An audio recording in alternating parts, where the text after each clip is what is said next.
everybody. Welcome to the Kratom Gals. This is an independent, opinion-based panel where everyday Kratom consumers come together to discuss headlines, react to publicly available hearings, and media coverage. And we share our personal perspectives. We're not insiders, we're not lobbyists, we're Kratom consumers. And we believe everyday people deserve a voice in the conversation about this plant. Each week, we come together to look at what's being said about Kratom, who's saying it, and whether it lines up with the publicly available facts. Sometimes we agree, sometimes we don't, but what you'll always get here is honest reaction and lived experience. I'm Madeline Sklar. I'm the host of this live stream series, The Kratom Gals. We've been doing this every Saturday for over 2 years. It's always fun getting together, watching videos and talking about it. I also host the Kratom Stories podcast and the Kratom Real Talk community. I've been a daily Kratom consumer. Are y'all ready for this? Next month, we're like almost exactly a month away from my 7-year anniversary. I've consumed Kratom, natural Kratom, every single day, multiple times a day for just about 7 years for my debilitating chronic pain. It has significantly improved my quality of life way more than the pharmaceuticals when I spent 9 years in pain management. Now, a quick note before we begin, this live stream is for educational purposes only. We're not medical professionals. We are not giving out medical advice here. We are sharing our personal experience and advocating for responsible legal access to Kratom. And do know all views expressed here are our own. That's how we roll here. So before I bring up the gals, I do have a statement I would like to read. So let's get into it. Before we get into today's episode, I want to take a few minutes to address something that came up publicly this week regarding our February 14th Kratom Gals episode. Many of you have seen or heard comments made by Matt Cadow during a recent AKA webinar about the Kratom Gals and about me personally. I'm not going to replay clips or turn this into a back and forth. That's not what we do here. But I do want to clarify a few important points. First, the Kratom Gals is an independent, opinion-based panel of Kratom consumers. We react to media reports as well as public hearings, public testimony, and publicly available information. We are not a debate forum. We are not an official representative of any lobbying group. We speak from what we observe and from our own lived experience. Second, there were suggestions that we are financially aligned with the 7-OH industry. That is simply not true. I do not receive funding from 7-OH companies or organizations. This platform is independent. Guests speak for themselves. Their professional affiliations do not represent this show, nor do they represent me. Third, it was suggested that we refuse to be transparent. When a private call was proposed, I asked that all co-hosts who participated in the February 14th episode be included. And I stated that I would record the call strictly for my private records, not for publication, and only with everyone's knowledge. That is a standard business practice for documentation and clarity. It was not about control. There were 2 invitations, one to host a live rebuttal style episode here, and one to participate in a live webinar hosted by the AKA. We declined both, not because we are afraid of discussion, but because the Kratom Gals is not a live rebuttal stage. That's a boundary, not avoidance. Now, here's what matters. Advocacy is so hard right now. There are ban bills across multiple states. Emotions are very high right now. People care deeply about protecting natural kratom. I'm one of them. All of us are here. Differences in strategy, messaging, or policy nuance are part of any advocacy movement. And they don't put us on opposing sides. We can disagree without dividing the community. If there are ever, and this is for everybody, if there are ever any specific factual inaccuracies in anything that we've said on this show, I'm open to reviewing timestamp references and correcting any verifiable efforts. I just need to see the context of it. That has always been my position. What I will not do is turn this show into a personality conflict. That does not serve our Kratom community. So moving forward, we're going to continue doing what we've always done here, what we've done for over 2 years. We review public hearings, we break down narratives, we encourage education, responsible use of the plant, and informed advocacy. So let's bring up the Kratom gals and get into today's episode. Hey, gals, good to see you, and special Good to guest. see you. Good to see you. I'm always excited to be here on Saturdays, and it seems like more and more people are coming that were here from 2016, 2017 too. Yeah. And I'm just the positivity and the energy. It's exactly what we needed instead of the fear. You know what I mean? It's Hmm. just so scary hearing all of those bills out there, and we don't have to fear them because we're going to beat them. Yeah. Well, Well education said. is so important. And just, a big part of why I do this is because it's so easy to feel alone. I mean, we come from pain management where you so easily feel alone. You feel like the world's against you because we take opiates, oh my gosh, for our chronic Mhm. pain. And it's just we just feel like we're just not being heard, and we need to be around others who understand what we go through. And with Kratom, same thing. It's like, who knew there are all these amazing other fellow everyday Kratom consumers that we can just come together and chat and hang out. It's amazing. Mhm. I love Mhm. that. I'm here for it. So Yeah, me too. Me too. Me too. yeah, that's always good seeing y'all. Angela is our special guest today. I had invited, Rob. I really would like, I'm really loving y'all's group, Angela, Botanical Advocacy and Education. Love what y'all are doing. Love that, y'all were super involved in advocacy back when Kratom was under attack in 2016. And you guys are back with, all this grassroots advocacy, which is so important and we need more of. I've been trying so hard to get more of that going. And I'm just so, y'all couldn't have come at a better time. So, uh, tell everybody a little bit about you and your organization, because I love giving you all a seat at the table here each week. I myself found Kratom in 2013. In 2014, that's when I started finding the Kratom groups on Facebook. That's when I met Susan Ash. And everything kind of went from there. We went from an idea in 14 to launching in 15. And all these years later, here we are with another nonprofit. Because we noticed what we originally started for with grassroots advocacy, that had gone away. We didn't have that anymore, and that's desperately needed. The advocacy, the education, and the advocates, so we can go and fight this. And it went from there. And Robin and I and Lois talked for a long time about it, and finally we just said we got to get launched, and here we are. I love it. Well, we're so So thrilled for you thankful. all, and always Mhm. happy to help out however anytime you all need it. Since we probably have, some new, we've gotten really popular all of a sudden. So well, why don't we have everybody introduce? So Angela, do you have any other brief introduction? Uh, Anything else you wanted to say before we go over to Venus? Not really. I mean, I believe in botanicals, not just kratom, but other botanicals whenever possible. I mean, I do have to take regular pharma medications for some things, but when I can, I'd rather stay with the natural stuff, and that's what I advocate for as much as possible.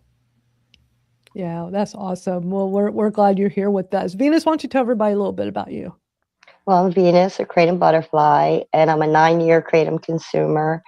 And I take it for pain, both mental and physical. My doctors are thrilled. And I just love that you give us this platform so that we can educate. And like I said before, I don't like being afraid of things. So I feel like I love having the confidence and the grassroots advocacy and to not be afraid of what we're facing and just knowing that we can get through this. And you guys did it back in 2016 and 17, and we can do this again now. Yeah, y'all give us So so thank you. much hope because y'all Hmm. worked so hard back then, and we're in a big. It feels like we're in a bigger fight. I know Robin has said Yeah. that we're in a bigger fight right now, and it's scary. We are. I mean, 37 states. I did want to add something I forgot before. The reason I take kratom is because I have lupus and I have rheumatoid arthritis, and I have some herniated discs from some car accidents and scoliosis on top of that. So that's what got me originally trying it. God, and when did you first discover it? I need to get you on my Kratom Stories podcast, but when did you first discover it? I had a veteran friend of mine that bugged me for a year. because she got hurt in the Army. She had a car accident that almost killed her. They told her she'd never walk. She walked again, and she bugged me to try this from 2012 to 2013, and I finally tried it. And then, like everyone else, I was shocked. Oh my gosh, this works. And it just went from there.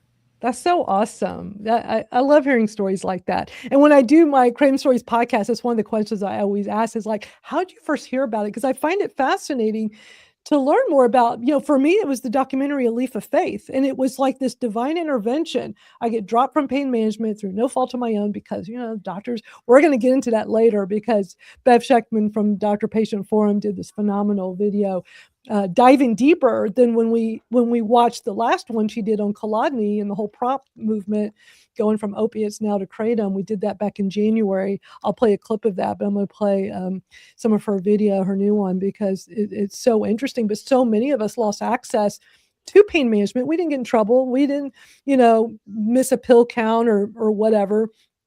We doctors were scared, because of the government policies that Kolodny was a very big part of through that prop organization.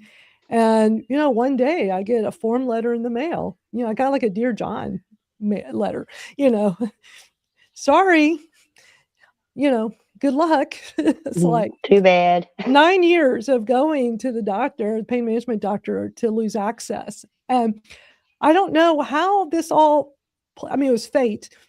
At the time on Netflix, A Leaf of Faith had come out. And I remember seeing it in my Netflix feed, and I'm like, what's this? And I watched it, and I was like, holy cow, there's a plant that could help me maybe. It seems to be helping all the people in the documentary. So I tried it, and here we are, 7 years next month. And it's amazing that a plant can, like, I get better pain relief from natural kratom than I ever did with the high-powered opiates. Oh, me too.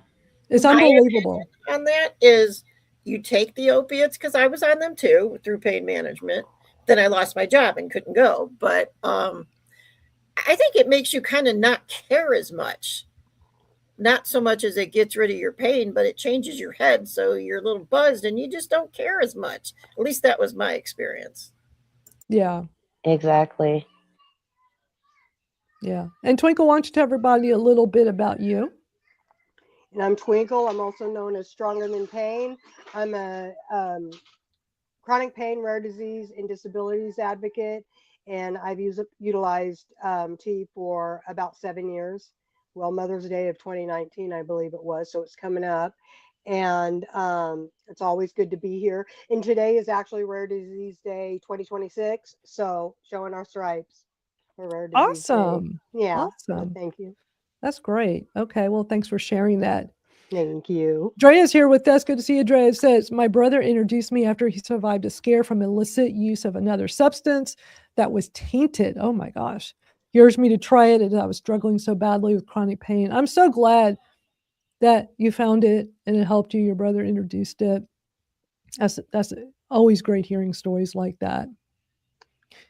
He and my sister both achieved sobriety with our plant.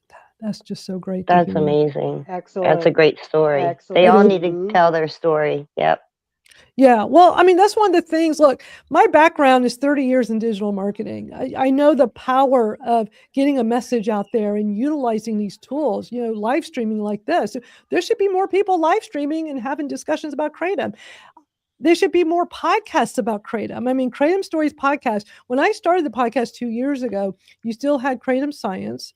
But that stopped. And I know Brian started that as Kratom Stories. It was called Kratom Science, but he was basically doing Kratom Stories. So when I wanted to start my Kratom Stories podcast, I reached out to him because he wasn't doing the stories as much. He was doing the science and the researchers and really just going about the science part. And I told him, I said, I have this idea. I'm an old school podcaster, and I would love to do a podcast called Kratom Stories Podcast. He's like, go for it. And then I reached out to Mike Overstreet, who had his podcast. He was still doing it at the time. And what was his Kratom one? I can picture the logo. The Kratom Guy. Right? Yeah. Something Yeah. like that. The Kratom Guy And show. his was I want to say the Kratom Guy show, but it was long form. It was long form. I can remember listening while I'm out walking my dog years before I met all of y'all. I was not able, like, the reason why I emerged as this big advocate about 3 years ago is because when I found Kratom just about 7 years ago, I was taking care of my mom at the time. I had moved in to be her in-home caregiver because my dad had suddenly passed away and she needed 24/7 care because she had been in a horrific accident years before. That's why I'm always careful taking a walk down the street because sometimes you leave your house to go take a walk down the street and guess what? You don't come home for 5 months. Yeah. So very lucky she survived. Anyway, I decided to take on, moving in and taking care of her because I had the ability to. That's when the whole Kratom thing happened, when I lost access to the meds and I found Kratom. So as soon as I can still remember, as soon as Kratom started working, like found the magic of it for my pain, I'm like, oh my God, the first thing I'm going to do is start a podcast. I'm going to call it Kratom Stories. I'm going to interview, because I'd already been doing podcasts for years. And I had the whole idea in my head, but I'm like, okay, but I have to wait till this chapter in my life is over because focusing on taking care of my mom and trying to work, it was a lot. So I had the idea. But I'm just surprised there's not more of this, that we need more. That's why I'm always telling people, make a video, make a video about how Kratom helps you and just put it out there. I know not everybody's comfortable. Make an anonymous social media account, do something. We need more positive voices out there. Yeah, back we had the hashtag I am Kratom and we are Kratom. And if you type that into YouTube, you'll see all the different videos that were done back in 2016, 17 during that time. And it made a huge difference. It really did. Yeah. Unfortunately, they removed so many of those videos. There's a few left, but there were so many they removed when they went after, just kind of like Facebook. Once they found the Kratom word, they were gone. And I want to say there was a good 1,800 that were removed. It was sad. Wow. That is sad. Yeah. We got to fill them back up. Well, I lost my YouTube back in December. This is my YouTube. I had to start at zero back in December. Like this is, I'm grateful for all the people that are here, and we're so glad so many of y'all found us so quickly. There was that 1 week we did our Kratom Gals on Venus's YouTube channel. Nobody knew where we were, but it's like we're not going away. Look, you can put whatever roadblocks you want in front of us. YouTube actually did some temporary. Stopped us temporarily a couple of times, and that still didn't. One of the times they wouldn't let me live stream was the morning of our Saturday live stream, and it's like there's always a workaround. So we'll always be here, but I'm just glad all the people that found us when we changed. That's why I made sure it has the same Kratom logo and trying to keep it all so y'all all realize when you're in YouTube, like, oh, there they are. Liberated Outcast is here.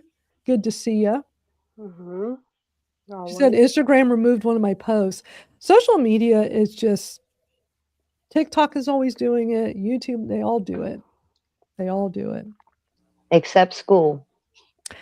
Okay, great point. This is why we have our school community. I've only been yelling it from the rooftops to have more people start their own. We've had our community there for over 2 years now. Kr8tomRealTalk.com over on the school platform, where I pay for it out of my pocket because there's no censorship. I get to control it. And there's power in that, because we should be able to have conversations about Kratom without fear of the censorship. And I started our community back when TikTok deleted my first account, December 2023. I'm like, you know what? I'm going to make a new TikTok account because I always will. But I've been wanting to go ahead and set up some kind of separate online community because, again, that goes back to my background. I built my first online community in 1996. So I've been building online communities a long time. And I was already thinking I'd like to get something going for our community here to get more people together. And I was already in the school community, in other people's school communities. And I thought, you know what, I'm going to get a set up there. I checked with the powers that be at school to make sure we would not have any problems talking about our natural kratom leaf, and they had no problem with it. So I'm happy to pay out of my pocket so we have a home. And it's been a wonderful place. Hey, Amanda, good to see you in the chat. It's wonderful having a place where we can talk so freely and not worry. And it's not like the talk freely and we're bad mouthing people. It is a talk freely that we can talk about our plants without TikTok doing what they like to do to me and just like delete it and then give me a ban warning and leave that red ban warning notice on my profile that I have to see every day for months. It took forever for them to remove it. But, we need a place where we can talk freely. Mhm. And spell it correctly. Yeah. Yes. It's so funny when somebody comes from social media to school and you can see that like, I can spell it normal. I don't have to do the Kr8tom or do something weird. Like we can just freely talk about it. And it's exciting to see like Christopher has his school that he started, which I'm so happy he got one set up. So other people, we got them. There's a few others. There's a few of them out there, and it's just great. I love it. And school makes it a lot easier. I mean, that's one of the things I help people with is like, how to start an. I actually have it. I haven't really talked about this much. I do have a book that's going to be coming out. I don't know exactly when yet, but I used to do a podcast with a friend and colleague of mine about how to build online communities, and we've been working on a book for a while. So we're going to have a book version coming out. Usually, all that stuff doesn't come into our Kratom community much, but I encourage people to utilize a platform like school. They have a much more affordable option now than when I started our community. So school is SKOOL. All you gotta do is go to our kratomrealtalk.com. It'll take you right to our school community. It is a platform for online communities that to me is better than like a Facebook group, because whoever is the owner of the group, there's a lot more flexibility. You can live stream in there. It's a forum. You can have a classroom. If you go to our kratomrealtalk.com, it's free to join. I don't charge anybody. I pay for it, but it's free. I want a nice place where we can hang out and talk freely without the censorship issue on social media. And yeah, Venus, you say it right. It's definitely a hub of information. So. Well, y'all ready to? Oh, wait, before we start videos, for those that are not familiar with Angela's group, Botanical Advocacy and Education, I definitely encourage you all to go check out this website. They have so much great information for advocates of our plant, as well as y'all have this running page of like everything that's going on around the country with all these ban hearings.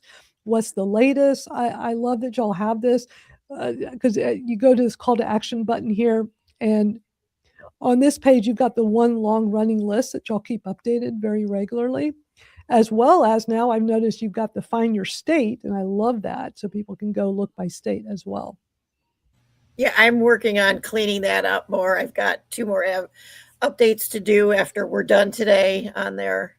So it's a constant thing, because every time, just because it's the weekend doesn't mean something's not changing. Yeah, definitely come join. Everybody should go sign up there and get. And if you come across information that they haven't updated, Robin's always saying contact them. Yes, definitely. To let them know. So Extreme says, I need to join. We're talking about school. Are there lives? Yes. By the way, we live stream. We twice a week. Venus, you want to chime in on that? Twice a week we host is a Zoom style live stream just for the community members. Yeah, it's a group. It's come as you are. You can be on camera, be off camera. I usually do it from my bed, and we just sit and we have a conversation about anything you want to talk about, and we talk about everything. All kinds of different, like any questions you have about Kratom, we can answer. Advocacy. If you have a question about something totally different, we're open to that too. So it's just a great place, especially after being ill. Like you said, you lose contact with people, so it's a good place to just come together and just have a good talk. And we got the calendar with all the stuff. So we do our support group twice a week. It's just a casual hangout. We just hang out, talk about whatever. You're surrounded by other fellow Kratom consumers. It's always great. We always have a great time.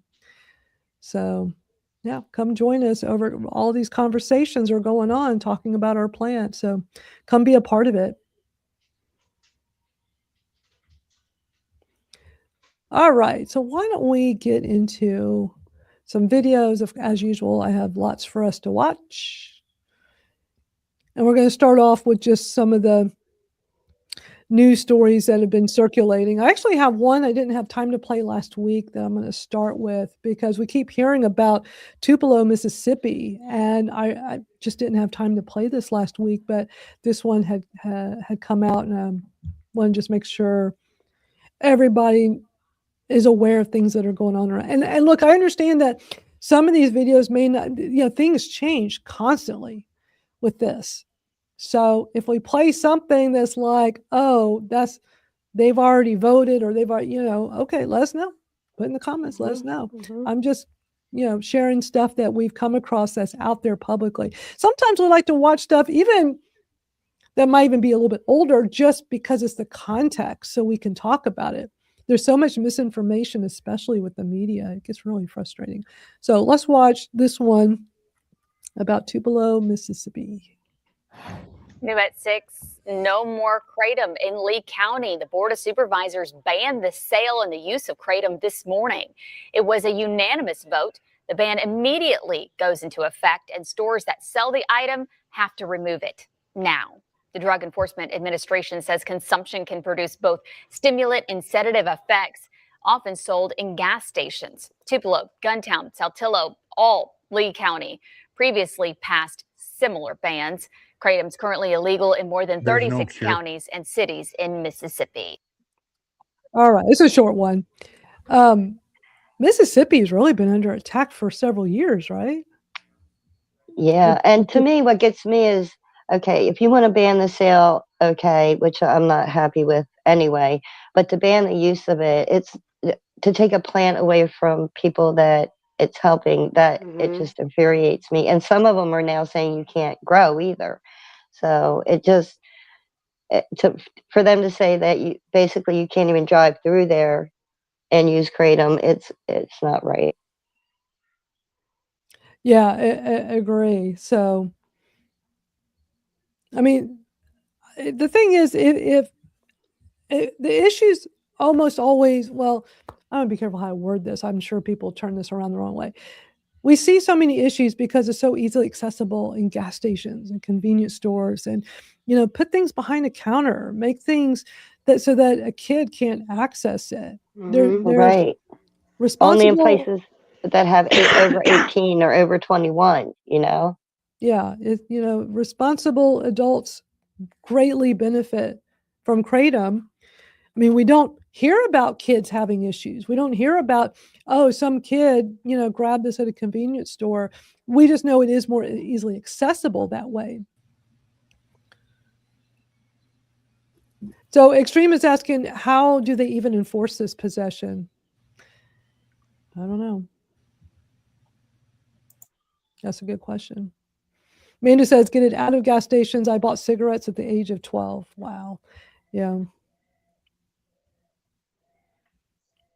Me too. I think I was 13 though, but yeah. Yeah, Andrea says, where she's at, you have to show ID. I mean, it should be a place where you got to show ID and have it behind the counter. Definitely. Angela's saying, I don't get why they just don't remove it from gas station convenience stores, because it seems at every hearing there's something that is always brought up. That is something that it was always brought up. I do not see kids even trying K. Yeah. I think they'd be disappointed.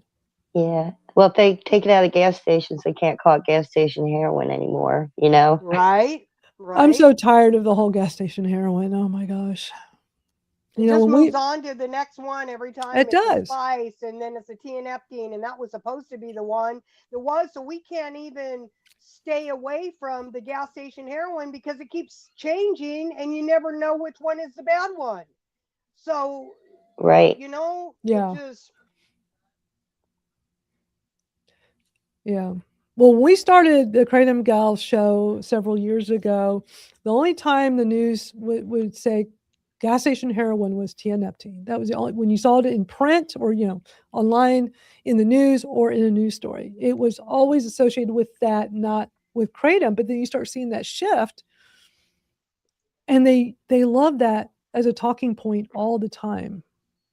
But it's so like, if people don't know about kratom, I mean, wouldn't you kind of be scared? You're watching the news or reading the newspaper and you're like, gas station heroin. Well, right, exactly. Definitely, That's what I yeah. mean. And you would want to stay away from it because, I mean, oh my God, it's gas station heroin. But they keep changing everything that they want to. They have an issue with or want to ban. They call it the same thing. So we wouldn't even be able to be safe to know like which one is. Am I making any sense? I mean, like you would never, if it keeps changing, how would you ever know which one to stay away from? Right, Right. right. You'd And they're never be giving able this, to. they're giving the stigma to anybody that is getting relief from plain leaf kratom by putting out that information. Mm-hmm. Right. Well, y'all, just like in the pain community. I mean, I can still remember in the 90s on the news all the time was how bad Oxycontin was because it was so highly abused. I mean, it was constant. So before I got into pain management, and Oxycontin was one of the better ones that worked well on me versus the others. I was like, I remember the first time doctor said, let's try Oxycontin. What's the first thing? I'm thinking in the 90s, how demonized it was in the news. And I'm thinking, well, that's a drug name I'm not going to say out loud to anybody. I mean, I just couldn't imagine telling anybody around me that, hold on, let me down my Oxycontin real quick. I think people would have been horrified at me. And I was one of those people in pain management. You would never know that I took all the pharmaceuticals if I didn't tell you. People had no idea because they didn't affect me. And the negative effects I had were the really bad constipation issues, way worse than with kratom, which nobody talks about. Everybody talks about it with kratom. They don't talk about the opiates. It's like, okay, well, it is a known thing with opiates, but for me, way worse issues with that. So because of the pharmaceuticals. But like, I didn't get like loopy and high, and I didn't have like a lot of issues, and I was on very high doses because I'm a fast processor. But I wasn't comfortable telling people around me because of how demonized. Mm-hmm. Yeah. But when I found kratom, and first of all, older, y'all know, older and wiser, we're definitely, and I'm definitely at the age now where it's like, I don't care what people think about anything. So, I tried kratom. I mean, this is amazing. But I'm thinking, wait a minute, this is just a plant. Certainly, I'm not going to be demonized for this. So I wasn't too nervous I wasn't comfortable talking about it with doctors right away. I waited a bit, but I was still in shell shock from losing pain management. I'm sure y'all that have been through that can relate. Like, it's hard to trust doctors and the medical establishment when you have something like that happen. But eventually I did start, and I tell any doctor, I tell them all, and I make a point that when you list your medications, I list it as a medication. I love when you go see the doctor and the nurses, let's make sure you're still taking your meds or whatever you listed. And I love when they say kratom. It's like, oh, me too. I'm helping to normalize our plant. And I know not everybody's comfortable with that, and I totally get it. But for those of you that are comfortable doing this, please do this. Because look, if a doctor said to me, well, I'm not going to treat you if you use kratom, I'll be like, okay, then I will fire you and go elsewhere. I'm not going to let anybody in the medical establishment tell me that I cannot consume this plant that works way better than the opiates ever did. Yep. And I love looking at in my portal and going down my list of refills and seeing kratom and then my medical marijuana, you know what I mean? The plants instead of all these different medications. I had a rheumatologist that I actually finally told her, and I brought some in like a little baby food jar. And she goes, well, it looks like weed. I said, it's not. And she smells it. She goes, it smells like dirt. And she goes, well, if it works. And then she said to me something I thought was very interesting. She said, everybody, she said, especially doctors, forget everything came from something natural. And then they synthesized it.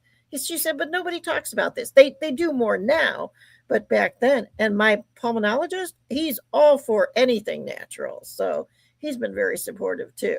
So that's nice. That's so great. My primary doctor is totally on board with it because I when I finally got comfortable with it, And I just started telling her every time I went. Well, she was newer for me when I finally got to this place where I need to speak up because this is just an amazing plant. And I'm fortunate I'm in a big city. So if a doctor doesn't want to treat me because they have wrong information about kratom, that hopefully I can turn that around and educate them, then I will gladly go elsewhere. I'm not going to, I've heard the horror stories, and it's horrible to hear them from people, fellow kratom consumers, that said, I got dropped because they said, either you come to me or you choose your kratom, pick one. And if you're not if you're in a smaller community, I can see where it'd be terrifying because it might not be easy to get another doctor, for what you need. But, we got to do what's best for us always. I'm just not afraid to advocate very loudly for natural kratom because it's that important to me.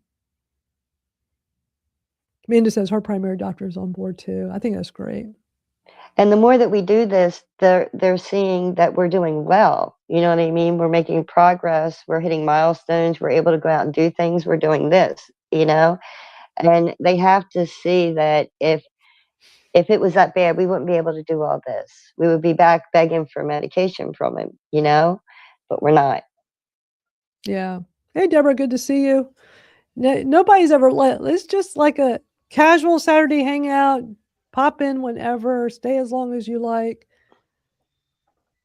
So Mike, also known as Craig, is asking, is Utah a complete ban?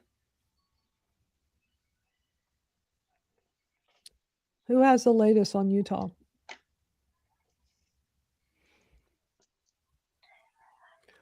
I know about the ones that are coming up, but I'm not too sure about the ones that just happened. So yeah, Craig, I would suggest going to the botanical, to the advocacy education website. And the last I have, and like I said, I have updates to do still, is supposedly it was off the table for plain leaf.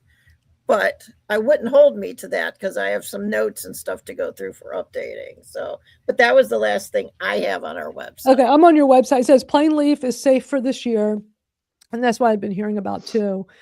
Kratom modifications meeting was on February. I like that how y'all have everything linked on here. But yeah, I would go check on that.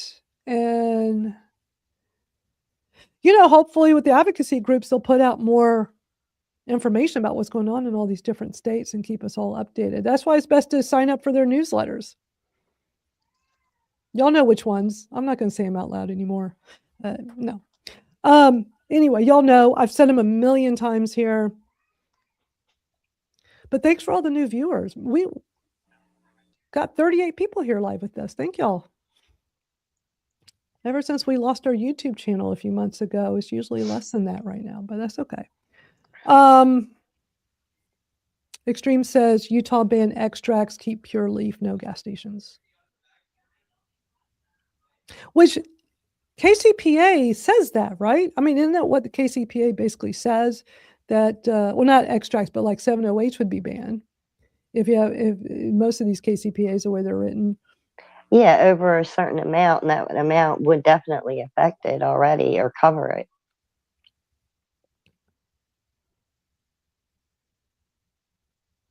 Yeah, well, I'm happy to hear that the plain leaf is safe. Mm-hmm. I think we need more regulation across the board for everything. Oh, definitely. How is mid okay, but 7-OH still isn't? Right. And they're just banning the sale of it, right? They're not criminalizing anybody that comes in there with 7-OH, are they? It didn't sound like it. But I think that most of the 7-OH advocates don't want it in the gas stations or stores as well. So you know what? I propose something.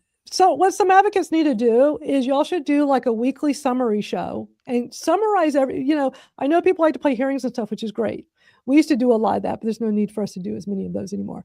But do like a weekly summary.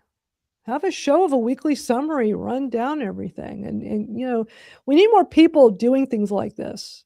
Yep, I'll watch. There's plenty of room. There's plenty of room for more people to, somebody should come up with like a weekly live stream. And let me just tell you from all my experience, live stream is the easiest. It's the least amount of work. It's the easiest way to go. Because if you record something, you're going to want to edit a gazillion times and then you're not going to get it out.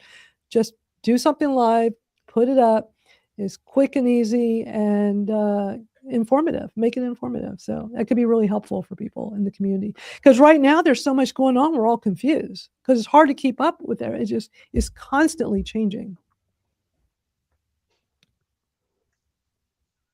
Yeah, constant is the perfect word for it too, because late yesterday, I want to say 4-ish, I'd have to look, I got my email from the Ohio Board of Pharmacy that they finally posted when our meeting will be. And that was at 4 or 5 p.m. last night. So I haven't even got all that information up on the website yet. Venus knows, though. I told Venus right away, but nobody else knows because it's not up anywhere. Yeah. And I've heard Tennessee's under attack. I don't know what Tennessee's another big one. I just did a big update yesterday, and I'm not finished on our website. Yeah, so everybody just go check out their website. Just go to botanicalae.org. There's lots of info there. So, yeah, and next week there's we have Washington State on Monday, Spokane, and then Maryland on Tuesday and Maryland on Thursday. Maryland has 2 of almost the same bills running simultaneously with 2 different committees. So, wow. And you can testify at Spokane. I think it might be too late for the first Washington one, but tomorrow you should be able to sign up for Thursday's Maryland one. Okay. We need everybody. Yep. Good. Oh, and a shout out to all the people watching us on X, because I see we got, actually we got a lot of people over there versus YouTube, but we're on YouTube, we're on X. We appreciate everybody tuning in live with us. And the replay will be available as soon as this is over as well. Deborah is asking, I'm trying to find out if I should show up to the hearing that's on March 4th. If you live in Tennessee and you have that ability, yes. It always helps to show up in person. Look at my update I just did on the Botanical Advocacy and Education website. I just did a huge update yesterday on everything for the Tennessee March 4th. So you can read through that and decide if you want to go or you just want to send in a testimony. I'll pull up the screen real quick so we can take a quick peek at it.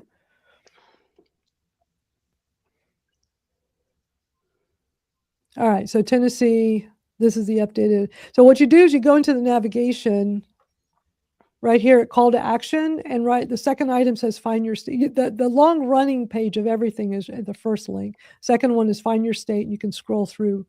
But I have Tennessee right here, so you've got all the details in here and where to go. So this is great. And a link to watch the live video. And a template on how to write. That's amazing. We've needed stuff like this. Wow. This is stuff we used to have that this is so great. We're bringing back. Wow. I love this page. Thank y'all for doing this. I know that's a lot of work. Very much needed. I'm glad y'all are doing that. And it's all part of the grassroots advocacy. You need all these tools. 100%. And we need everybody. Yeah. I mean, everybody working together. Yeah. And yes. Because it takes a village. It really does. It's a lot. It's a lot. Yeah. Angela's saying so many have hearings and banning it it's a lot right now. And yeah, Extreme Connecticut, my understanding, Connecticut made it Schedule 1. Which still baffles me because of all the positive comments, or not to ban it, that came through, over 400, I think over 450, 33 that were for it, but yet they still do it. So that just blows my mind.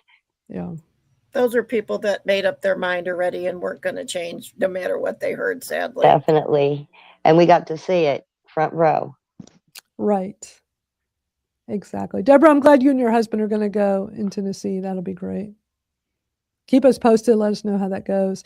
And if y'all are able to get up and testify in the hearing, let me know, because we'll play it we'll play it here on the show if it's available. Look, I only play the stuff that's public. I'm not screen recording, these Zoom hearings and posting them online. That's you can get in a lot of trouble doing that. That's a copyright violation. Anything, as long as it's public and it's public access to it, then that's the only thing I'd be comfortable playing on here. But anytime anybody here in our community, if y'all speak at any of these hearings, local, state, federal, whatever, at any time, if there's a public link to it, send it over, put the timestamp, and we will play it here. Yeah, and there usually is. If it's not live immediately, then afterwards they usually put it up there. So Yeah. But I'll be watching and I'll find it too. It's also a good thing to watch to see how people do it, to maybe give yourself more confidence so you can do it yourself. I mean, because when I went up to the Ohio Board of Pharmacy, I was nervous. I won't lie. But once you do it, or you watch a lot of other people do it, you gain confidence from that. Right. Exactly. That's why, we play some of them here. When I do that is to encourage other fellow Kratom consumers here that want to, because so many people say to me, I want to advocate, I want to do more, I don't know what to do. That's why we need more tools. We need more education with that of how to advocate. And that's what I've always felt like has been missing since I discovered Kratom. I mean, it's great getting emails and clicking on links. I was hoping there'd be more information, like more details of what can we do, getting involved, how to do it. Last year when Texas was under attack, every time I made a TikTok video, so many fellow Texans were like freaking out, messaging me like, what can we do? What can we do? We want to get involved. And, I just collected everybody's email address. And as I found out things, I emailed everybody so they'd be more in the loop rather than waiting on social media. And the algorithm may feed it to you. It may not. So you may not even get stuff. So it's important to be getting stuff in a manner where you're not relying on a social media algorithm. But people wanted to do more. They're like, what else can I do? Do I need to go to Austin? Should I go call my rep? Should I do this? Should I do what can I do right now? And even the questions like, how do I talk to a representative on the phone? That's a lot of things that the BAE will help you with if you need help with that and walk you through it. And like they say, hold your hand. And that's how I got started in the beginning. I was terrified. I can remember sitting down by my bed and writing everything down and just being so nervous. But it's easier. The more you do it, the easier it is. And then you can call when they're not there too and just leave a message and have it put on public record. Yeah, that's great. Yeah, Angela, I remember you were one of the fellow Texans. We were all freaking out, especially because we have a KCPA here. So it's like, okay, that makes no sense. If you were enforcing the KCPA, then you wouldn't have the issue with 70H. You wouldn't have, some of these issues. Well, it's just like Maryland. My too. personal, I think hold Maryland on. had it. My personal opinion, based on everything I've seen out in the public eye, it's just a reminder for our viewers here. Somebody's probably watching is going, they are so misinformed or they don't know what we're talking about. I'm sure there are plenty of people watching this that know more than we do because you're on the inside. But we are having a discussion talking about based on what we see, what we hear, how we interpret it, and just our lived experience. So I just want to throw that out there, just as an FYI.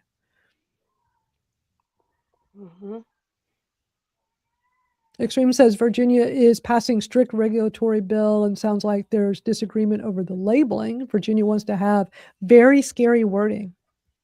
That's not good. Why don't we get back to some video? I only played one video so far. That's so not like us. But I love when we just have lots to talk about because that's always good too. The next news story I want to play is Michigan. Michigan's under attack right now. So here's a news story that just came out a few days ago. Other news now, state lawmakers are looking to ban kratom. It's an herbal extract often sold in smoke shops and gas stations. The bill claims it's addictive and can cause health problems. Others say there are some health benefits. Fox 2's Scott Walczak now live in Oak Park with reaction on both sides of the story. Scott.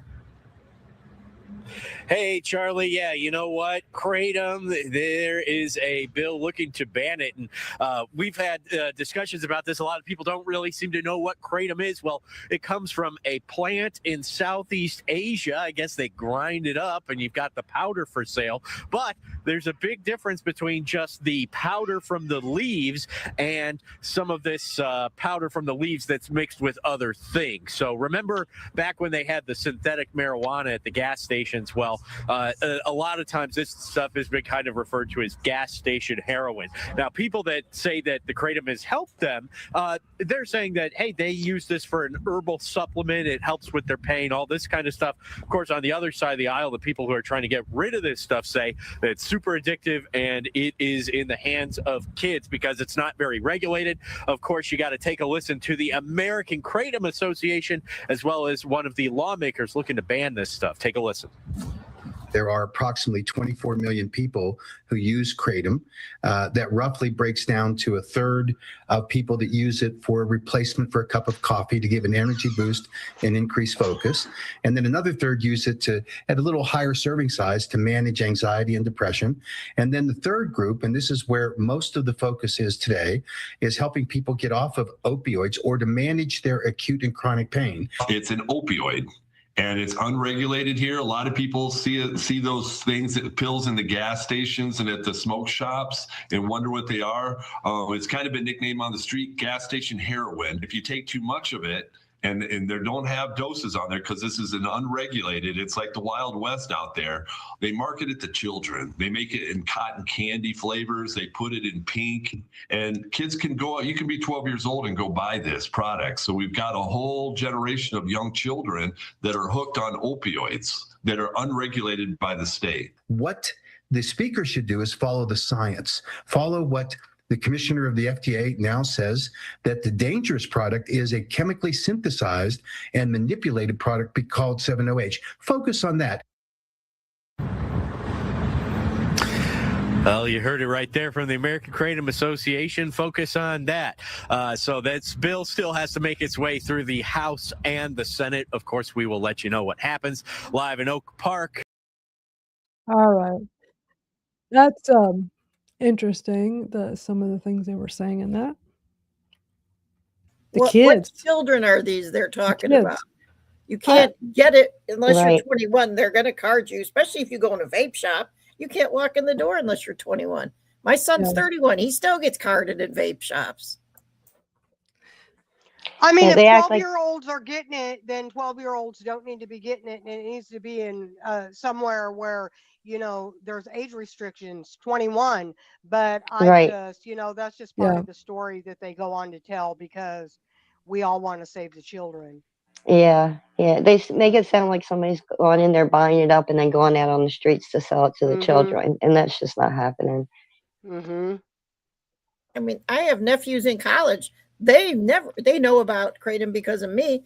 They never have heard anything at college about Kratom or 7-OH, none of that. Until they're given a heads up by the news and everything else, making a big deal out of it, saying, and if I was a kid, I'd be thinking, boy, they don't want me to have it, so I'm going to go get it now. Yeah, right. I mean, yeah.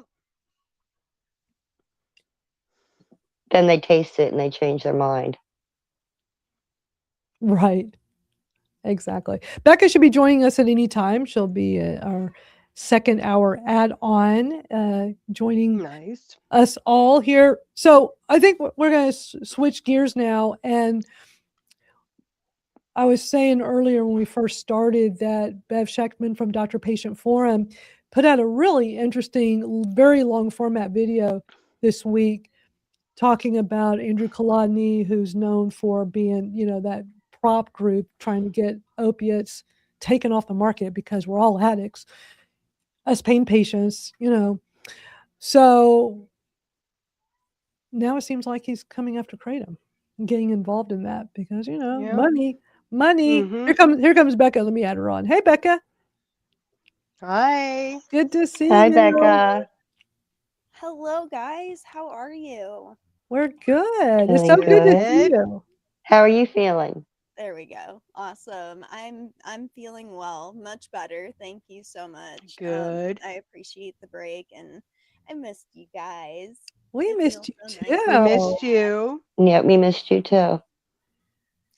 I agree there. Kids are not interested. No, they're not. But I was listening to what you were just saying, and I completely agree. And Andrew Kolodny is definitely coming after Kratom, and I think we've always kind of been a little interested in him and expecting that. Mm-hmm. Yeah. It's just interesting what's going on behind the scenes that a lot of people don't even know about that either. It's disgusting, but we know about it now, so now we can deal with it. Yeah, and that's nice. Exactly. Exactly. Well, we're glad you're here with us, Becca. We've missed you, and it's always good having you here. And you know what? You and Angela know each other, right? Do y'all know each other or no? We know of each other. I mean, Yes, we've been in both the been very around a long least. time. Yeah, y'all are both OG. And Good to see you, yeah, Miss and I Nancy. way back when I used to buy from them all the time. So, yep. Cool. Well, glad that we're all here together. Yeah, the whole Kalani thing, we devoted a big chunk to our Kratom Gals episode. It was January 3rd. We did an episode. Bev Scheckman had done this big video talking and putting all the dots together because you got KDA publicly admitting in a podcast. I love Bev. She has all the receipts. And that's how I operate too. You know, when you got the receipts, you can't dispute things. She's playing, the podcast where head of KDA says working with Kalani or talking to Kalani, coming on board, just the whole thing. And so we were like watching it going, whoa. So Bev has a new one now, continuing with Kalani. So first I'm going to play a little clip from the January 3rd. Before we had done a deep dive into her earlier one in January, I kind of did this monologue. I want to play that for y'all to kind of refresh your memory of like this very impactful discussion we were having because it affects this kind of thing it has affected a lot of us in the pain community. And it's because of what Kalani has been doing for over a decade. So let me play. It's going to be kind of meta because, it's us on the screen with us on the side here. Let me play a little bit of this. Is what we're getting ready to watch. So today we're going to talk about a familiar playbook that many of us have already lived through. It's now on the record. It's not a rumor. It's not speculation. It's about statements made publicly in someone's own words that connect some very important dots. And this person is Wendy Chamberlain, head of KDA. She's the one that started KDA, Kratom Danger Awareness. What's come to light is a connection that matters because of who is involved and what history tells us about how this usually plays out. We pain patients lost access to legitimate pain management and were told it was necessary for public health. We were told the harm was unintended. We were told it was the cost of doing the right thing. Now we're hearing familiar language again. Talk of education shaping policy, litigation being discussed before outcomes are measured. A narrative forming that leaves out the people who will be most affected, and that's us.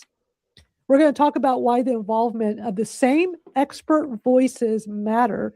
That's going to be Dr. Andrew Kolodny from PROP, the Physicians for Responsible Opioid Prescribing. Google him if you don't know who he is. So we're going to hear about the involvement of him in these voices, these expert voices, and why pain patients keep getting erased from these conversations and why Kratom consumers may be heading down that same kind of collateral damage that we already saw with opioids. And let me be clear, grief is real, loss is real, but grief does not justify collateral damage. And that's why I think so many of us are fired up about this. This matters because this isn't just about Kratom bans. It's about who controls the narrative and gets sacrificed when policy is driven by ideology and litigation strategy instead of lived experience. And that's why I do the podcast and why I do this live stream, so that we could talk about lived experience, because people need to know about what we all have been through. So pain patients were never asked, and now Kratom consumers are not being asked. we've seen this playbook before, and that's why we're going to talk about it today.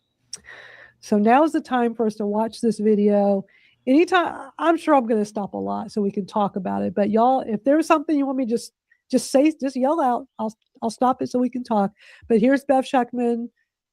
They have a great YouTube channel. That's where she has us on YouTube and X. Be sure to go to Doctor Patient Forum. So let's watch this. If you've not seen it yet, you're going to get really pissed off. But we got to bring this to light, and we got to keep this discussion going for a long time. So here we go.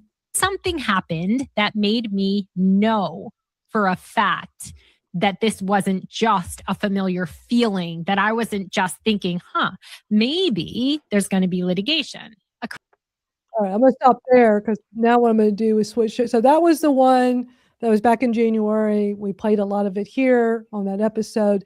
So now we're going to switch gears because I just wanted to kind of jog everybody's memory and how much, with those of us in the pain community, and we all got riled up with that amazing reporting Bev did.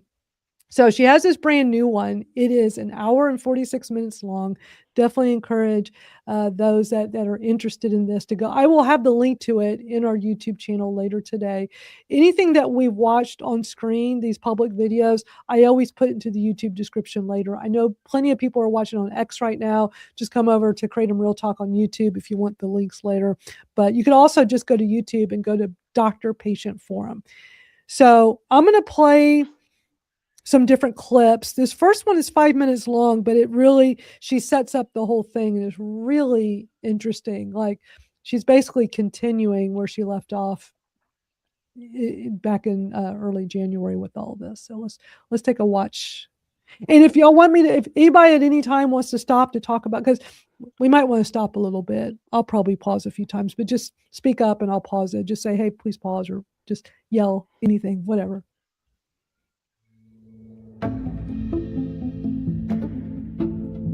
As part of my normal routine, I spend a lot of time listening to webinars, panels, conferences in addiction medicine, public health, and of course, all things related to pain management and opioids.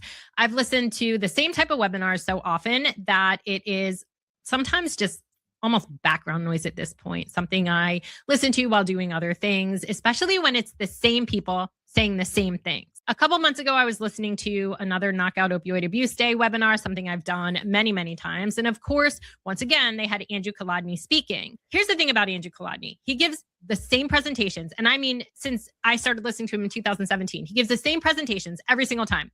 I've heard it so many times, I basically have it memorized.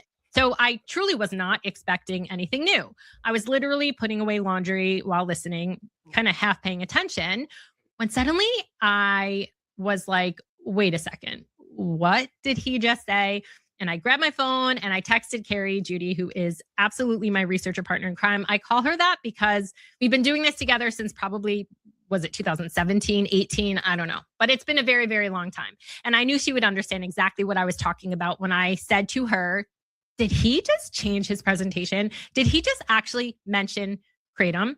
I mean, both of us could recite his speeches word for word. I know his slides, and this was new. So we were both like, that's kind of weird. But we knew that what he does deliberately. So it wasn't a throwaway comment, and it surely wasn't a mistake. And both of us were like, this must be a signal. So I am going to play the clip for you that we heard, and then you'll see exactly what I'm talking about. How do we bring our opioid addiction epidemic under control? I've covered this. We have to prevent more Americans from becoming addicted to opioids. More than anything else, that involves more cautious use of opioids. But I also think we have to think more about Kratom, which... Can you believe he threw Kratom in there? Like, thank God Bev caught that. By listening to his usual repetitive discussion every time he's on these, but he threw out Kratom. What's y'all's initial? I mean, we'll keep watching more, but what's y'all's initial reaction when you hear that? I have a question for him and KDA. What are we supposed to use? Yeah.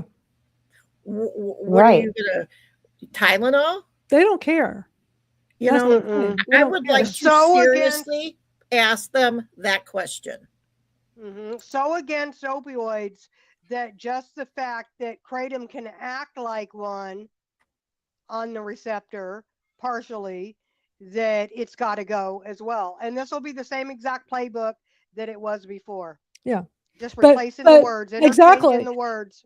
And we lose our opiates because of his Mhm. playbook. And now he wants to take away our natural leaf kratom to continue his Mhm. playbook. And what's fascinating, we're not going to have time to play a lot of it because, again, this is a very long video Beth made. But I encourage y'all that are interested in this to watch the whole thing or just listen to it. I mean, it's just really a podcast. You just listen to it because she puts the whole thing together. And it's just this amazing reporting on her part. And it's the same exact opioid playbook. And it's always about money. It's about the lawsuits. And she has all the dots. And again, And he gets paid a lot of money to testify against opioids. Yeah. So, or whatever he's testifying against at that time, because or he's speaking didn't you do on it to cannabis too? Why can't they just leave us alone? Why can't they just leave us be? It was already bad enough we went through this with opioids, and now here they come because they want more money. Let's just get the lawsuits. But she puts the dots all together with the lawsuits, the ones now and the ones that are coming. But let me get back to it. It's just I just can't believe he's like there he goes, bringing up kratom. I'm seeing more and more patients who their opioid addiction is beginning with kratom. So it's more than just reducing unnecessary prescriptions, although I think that's the largest piece of it. We have to see that people who have OUD have access to effective treatment. One of the first line, I think the first line treatment for opioid use disorder is buprenorphine. But we've got to do much better in seeing that people get treated more easily. So again, I remember thinking, that's strange, because up until that moment, Andrew Kolodny, as we all know too well, has been extremely clear for years that prescription opioids were absolutely the primary driver of opioid addiction. That was the backbone of his entire argument. Reduce prescription opioids, lower new onset addiction. That framing justified everything that followed. Forced tapers, refusal of pain medication, the harm, the suffering, all the sacrifices in the name of public health, right? All about prescription opioids. And now suddenly it's kratom, not a side note, not a footnote, but as the main culprit. He didn't say, oh, here's another thing to keep an eye on. He said the main issue, the majority, most of the patient he sees. And I was honestly confused for more than one reason here, because when he said patients I'm seeing, my first thought was, wait a second, what patients? When did Andrew Kolodny start seeing patients again? Because according to Andrew Kolodny himself, he hasn't seen patients for a very, very long time. I'm going to play a clip here from a 2019 podcast that he did with Mitch Rosenthal. Well, about almost 2 years ago now, I stopped seeing patients. I very infrequently see patients now. Because you were too busy. Yes, I was doing my research, my teaching, and then when the litigation against opioid manufacturers began to get going, and at first I was volunteering my help on some of these cases, but it became it required too much time, and so that's when I stopped doing clinical work. When I heard him say most of the patients I'm seeing now started with kratom, I was like, sure, okay, and that was the moment I knew exactly what I was looking at, because I saw this before. This wasn't that kratom suddenly became the root of all opioid addiction. This was Andrew Kolodny reframing and creating a crisis.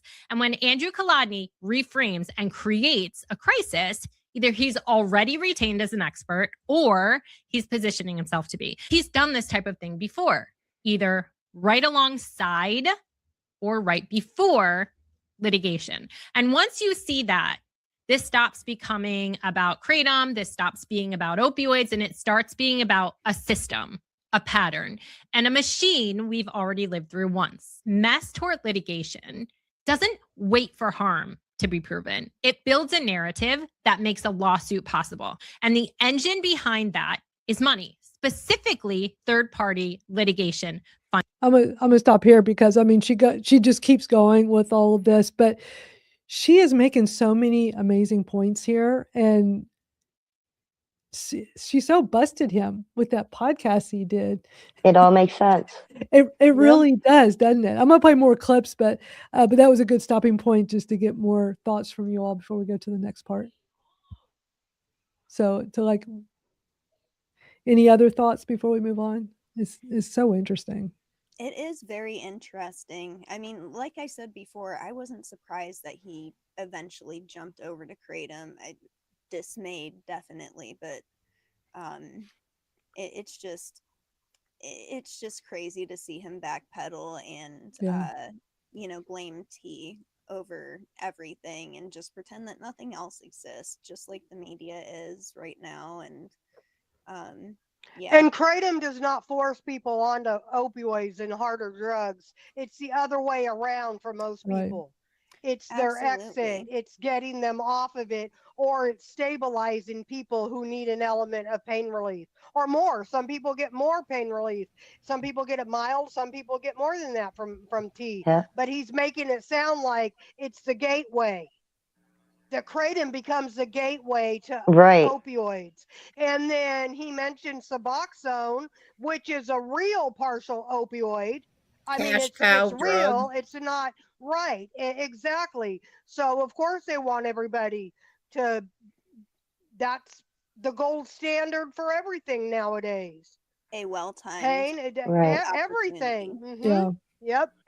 And I think he thinks he got away with it with the opioids. He got what he wanted. They got all backed out.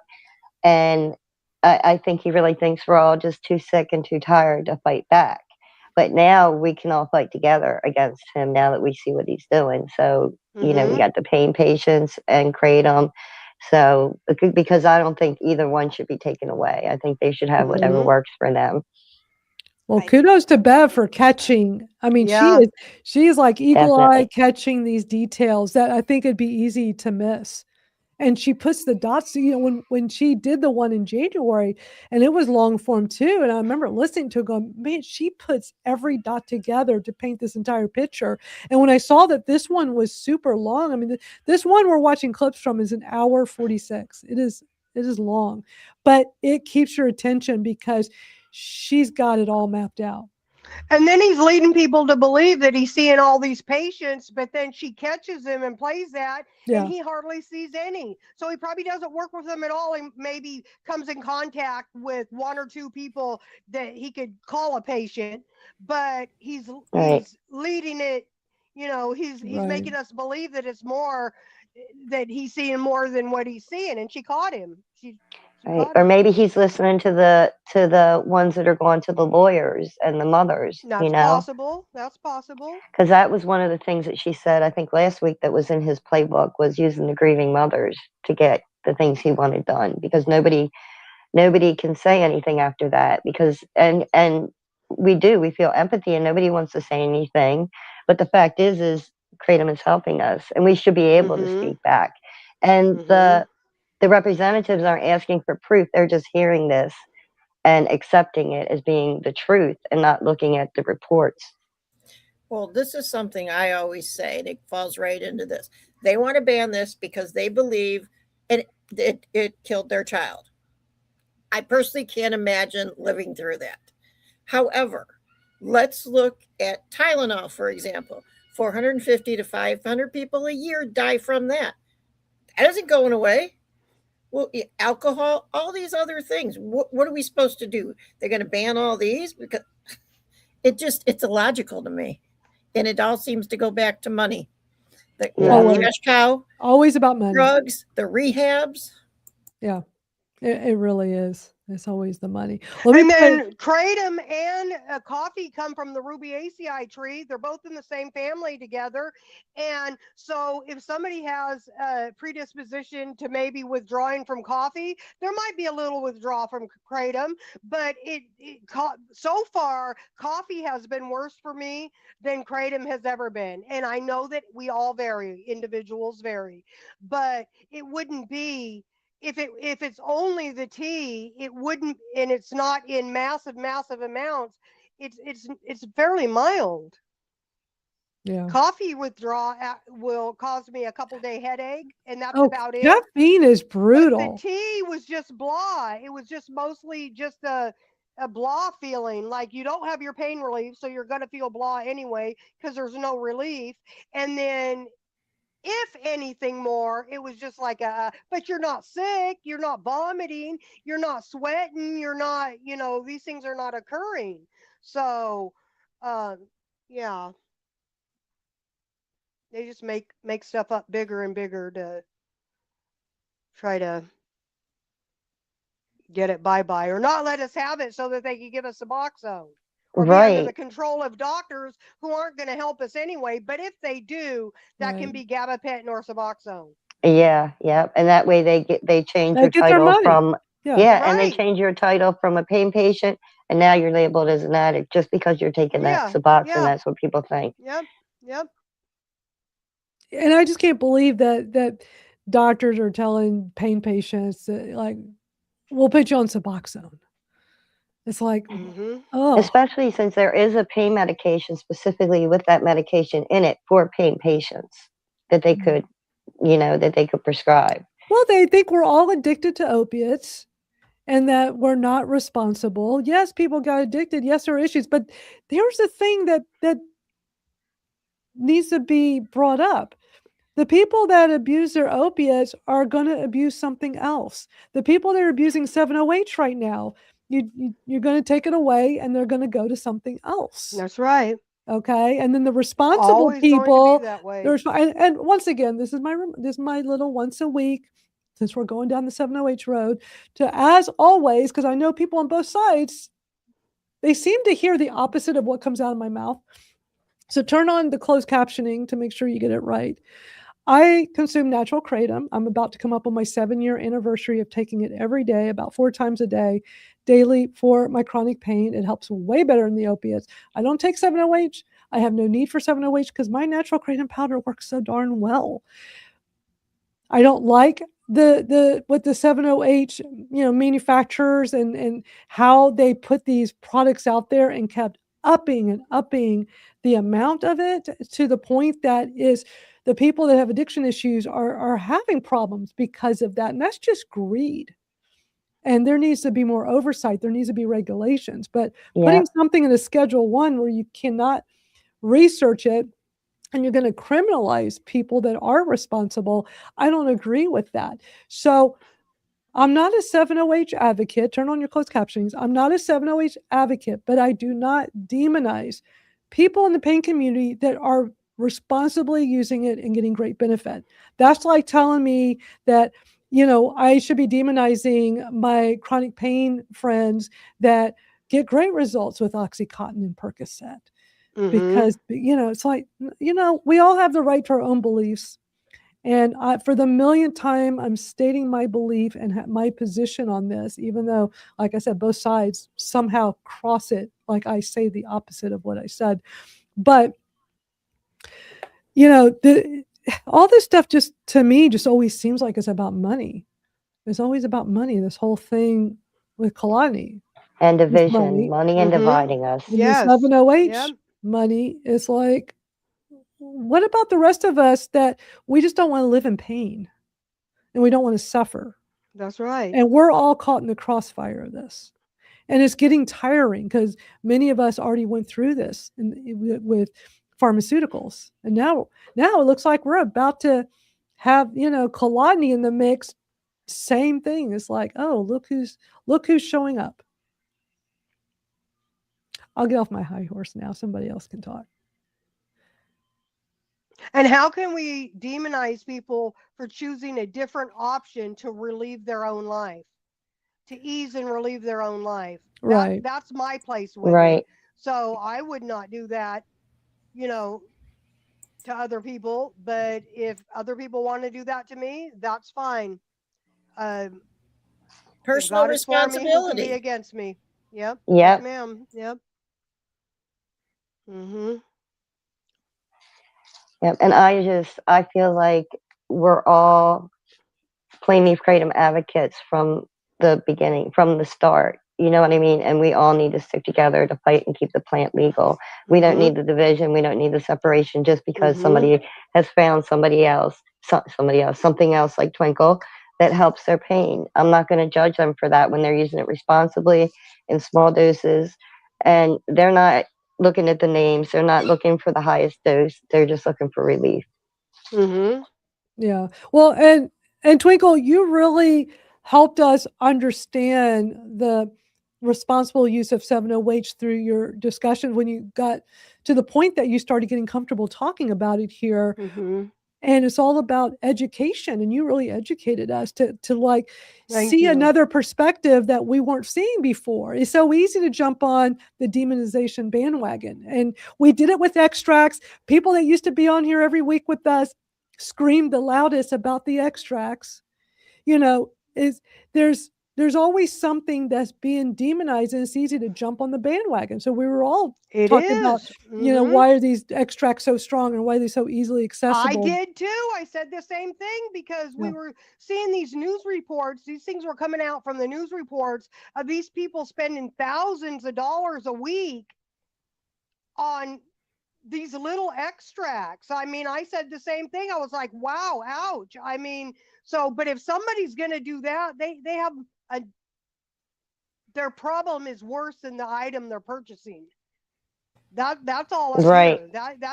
They have to work things out for themselves, because then that gets into, obsessive compulsive disorders and all that. I'm just saying it gets into more mental health things than just the item or the medicine or the illicit or that somebody is overusing. It's so, but I'm glad that I was comfortable to tell you all, and that you were very respectful, and that's just it. You're not a 7-0 advocate, nor would I don't consider myself really a 7-0 advocate, but I support them both to be regulated and kept safe and not turned into the black market and not be a Schedule 1 so that people aren't criminalized. That's really my only, and that if it were to stay, that there needs to be strict regulation so that kids don't have access, that it's not in the corner stores and everything like that. So I don't think that I'm on a different page than anybody else's, but it's like I'm getting put in this other area that it's untrue, Right. so. Like you're asking for something different. Like you want it in the stores and you don't want the regulations, but no, we all want the regulations because we all know prohibition doesn't work. Exactly. Yeah. And some of y'all may remember that, recently here on the show, we watched that really interesting interview that Ryan Nidell did, big kratom manufacturer, when he was on that Julian Dory podcast. And that guy's podcast, he has like over 1 million subscribers, and it was almost 3 hours long.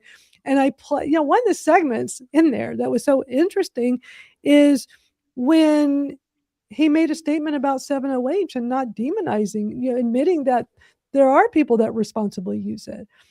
And it doesn't mean we're advocating for it, or it's like there is another side to this that we should look at. Let's stop hating on people. But I will never hate on anybody in the pain community, because I've been in the pain community for I'm not 20 years, and I'm not going to, that's just, and people need options, and if people choose to, I mean, darn well be safe with it and make sure that you're not, I won't even refer people to it, but I will tell my story in regards to me with it. I don't want to, for Kratom, one thing, for 7-0, I'm just gonna, but I'm not. I might show up at a hearing to say regulate it all, but I'm also not. Well, I wouldn't have time for it anyway. I barely have time to do. I'm trying to do is what I can for tea. Not I don't have time for all the extra, but definitely would not demonize somebody for trying to have pain relief instead of thinking about killing themselves, because their doctors have force tapered them or entirely abandoned them, or they have no access at all. So I'm not, I'm not going to be in that kind of mindset towards other people. So, Yeah, but you're doing a great job. You're educating, you're taking the fear away so people can be responsible, know what they're getting, or turn away from it, you know, that's and right. know that when you see something that says 150, 200 milligrams, that's not what pain No. patients are taking. Right, exactly. That's right. Anybody I've talked to in the Exactly. pain community that uses, a lot of them do like what Twinkle said, the nibbles. I mean, Twinkle's the one Yep. that came up with that term because that's how she always described it. And it was so interesting how like you really created a great term, Twinkle, because when you talk about nibbles is so easy to like visualize like what you mean. You consume your natural 7-OH, but when you're having a bad pain day, you'll supplement little Just get the nibble. little nibble. And your little nibble of 7-OH, my understanding when you've talked about this is you're thinking it's like the actual 7-OH is one of the super low ones. You're not It like was. Well, it used to be like 1 gram, and so I had 1.25. So maybe now it might be 2 at a time, but that's it. You 2 know, milligrams. it's not that 2 milligrams. What between 1.5, 1.25, because I cut them up so many times, to 2 milligrams at a time. That's it. And I might have that a couple of times a day, but you know, I'm not going over the small tablet that I have. Right. And those tablets are only 10 to 14 milligrams each anyway, aren't they? Right. It's a 12. Formerly, I was only taking the 10, but a different place that I like better, that I like their testing and their processing. I mean, everything that they were doing, their lowest are 12. So I was using that too. But other than that, then it was just the 10 milligram ones. So, yeah, and that's a huge difference from the big amounts that people are talking about that are causing problems. It's not just 10 milligrams, 14 milligrams that are causing problems. Right. And I've even heard from some people with like spina bifida and other extreme painful conditions that they are doing okay with, I think, like a 20 2 to 3 times a day. I'm far away from that. If it were to remain, I would be far away from being able to, because I do try to push through pain as well. I'm never going to be at a 0. I'm never going to, sometimes I get a little 2-3 non-weight bearing for a couple minutes at a time, but there would be no reason, when my body is already the way that it is, to keep taking something to find more relief in it when it's just never going to be that way. So I always have to suck up part of, you know, and I still take the ibuprofen and the Tylenol. I try to be safe with that, but you know, we can get out of line with that too. And so, you know, yeah, I wouldn't take the higher amounts, but I wouldn't tell somebody else that, you know, they shouldn't, but I would say be darn good and careful with what you're taking. Be a responsible adult. Absolutely. And educate yourself. That's the thing that's always, I know we're all different. Before I started Kratom, I did a lot of research. I will research. I mean, I definitely do more than the average person. If the doctor wants to prescribe something new, I'm going to go research it first. I'm going to like check everything. And that's just me. And then interesting how so many people will talk about, you know, oh, I just take stuff. I don't even know what it is. And it's like, whoa. So responsible use is educating yourself, and that falls on you as an adult to do that. And it's not, you know, demonize us when we're responsible, yet you're the one causing these problems, you know, with opiates, with 7-OH, with whatever. Take some responsibility. Regulation is the way to go. Right, I agree. So I'm going to play another clip. I got a couple more clips from that video that Bev did this week. I'm going to play a shorter one right now, and then I've got a longer one. So let me play this part. It's a choice. So I know we haven't spent much time yet discussing Kratom and how the Kratom lawsuits are being built. At this point, some people might be saying, well, Kratom lawsuits are not anything like the opioid lawsuits, that, you know, people are talking more about Kratom, like experts and public health experts, because it's just being used more and it's more dangerous, that everyone seemed to just sort of notice it at the same time. But that theory falls apart the moment you listen to the lawyers themselves, because long before kratom was framed as a public health emergency, it was already being discussed as the next litigation target, not by activists, not necessarily even by parents, but by lawyers. Earlier, before I told you that Ronit Lev on High Truths had a cannabis lawyer and a kratom lawyer back to back. So I'm going to play a clip from that kratom lawyer.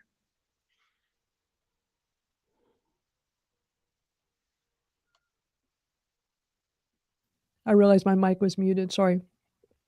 I'm going to stop right there, and I'm going to forward to another spot where I'm going to play a longer clip to wrap up her video, because I just wanted y'all to see these parts that really stood out to me. But I would definitely recommend watching the whole thing because it is, or listening to it because it's so good. So let me let me get this up on the screen for y'all. So this is a longer stretch. If anybody wants to stop to interrupt, just let me know.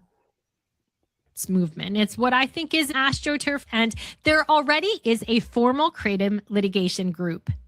Yeah, there it is, inside the trial attorney ecosystem. This isn't a discussion group. It's a litigation group, full stop. I mean, that fact alone doesn't prove wrongdoing, but it does prove some form of readiness. It shows that kratom has already been categorized, not as a substance to study carefully, not as a policy question to, discuss cautiously, but as a product being prepared for mass tort litigation. La Jolla Playbook is this litigation strategy that emerged in the late 90s and early 2000s. And they basically were like, we're going to take what we did against tobacco and we're going to use it in other products. That was the goal. Shape the public narrative first through experts, media, policymaking, so that by the time lawsuits were filed, the outcome was already framed as basically inevitable. Evidence comes later, stories come first. That's what La Jolla Playbook is about. You seed concern, you align experts, you prepare lawmakers, you wait for plaintiffs. By the time lawsuits arrive, the story has already been decided. This is about setting the stage for litigation. And that's why this isn't hypothetical. What I'm telling you is happening in Kratom. We're seeing the La Jolla Playbook. We are seeing it happen in real time. Once the narrative is prepared and lawmakers are primed and the advocacy language is standardized, the next step is, of course, amplification. This is where concern stops being confined to hearings and podcasts and starts appearing as actual fact, not in courts, but in media, in the headlines. I'm going to play a clip for you. This was a recent clip addressing kratom. There's a drug, a substance that's being sold at Utah gas stations and service stations, and it's called kratom, K-R-A-T-O-M. And some people describe it as gas station heroin. So that phrase, gas station heroin, okay? Gas station heroin, and we've seen this repeated often now. It's doing a lot of work for them because in 2025, most experts will tell you there is very little heroin, if any, on the streets. So why are they calling this gas station heroin when there's illicit fentanyl and other synthetics? But when media outlets still insist on using this word heroin, this isn't about accuracy at all. This is about imagery. Think about heroin. It contains one of the most stigmatized mental pictures that we have. It's like you think of someone says heroin, you think of someone with a needle in their arm in an alley, homeless, they're dirty, they're desperate, they're beyond help. This image is absolutely intentional. And we've seen this before. Prescription opioids, as we all know too well, are called heroin pills over and over and over. Professionals have been influenced for 20 years now that all pain should be treated aggressively and there's no limit to what should be done, and that basically all roads lead to opiate medications, which are essentially heroin in a pill. Vicodin was framed as legal heroin. Patients or addicts in denial, right? No different than heroin addicts. And the idea of addiction was used to erase any legitimacy of prescription opioids. And this same tactic is being used again, calling kratom heroin, calling it an opioid when the facts don't support either of those things. isn't about informing the public. This is about purposely stigmatizing something. And this hypocrisy drives me crazy, because at the same time, public health leaders keep telling us we must reduce stigma around illicit drug use. You can't say addict. You say person who has an addiction. You can't say abuse, say use. At the same time as public health experts running those campaigns, they are deliberately piling stigma onto kratom. First, they did prescription opioids. Now it's kratom. And once you do that, you stigmatize the people who use it. So why would they be doing that? Because stigma justifies intervention. And that brings us right back to Exhibit E, because once kratom is framed as opioid-like, as heroin-like, it fits perfectly into that same prevention network. The same funding lanes that were built for opioid abatement can now be used to justify the prevention of kratom use enters kratom danger awareness. This is not based on evidence. This is based on a narrative alignment. And once the media frame is set, the echo just deepens. And this would not even be the first time this has happened. We've already seen settlement funds from mass tort cases help seed the next mass tort case. Just look at Farmed Out. That's with Adrienne Few Berman. She started her organization with funding from the attorneys general, from a settlement from the lawsuit suing Pfizer. I think it was about gabapentin at the time. And she has just been a mass tort machine expert. That's what she does. Her organization was born directly out of this entire machine. So this idea that the settlement funds from one mass tort are then being used for the next is not just theory. It's happened. And, not surprisingly, Adrienne Few Berman is also a founding member of PROP, Physicians for Responsible Opioid Prescribing, along Andrew, right? These names don't just show up once. They show up again and again and again across organizations and lawsuits and policy battles. So I want you to listen to this next recent clip. This is from the same podcast, the Knockout Opioid, or whatever it is, webinar, the same Knockout Opioid Abuse Day with Andrew Kr8tom.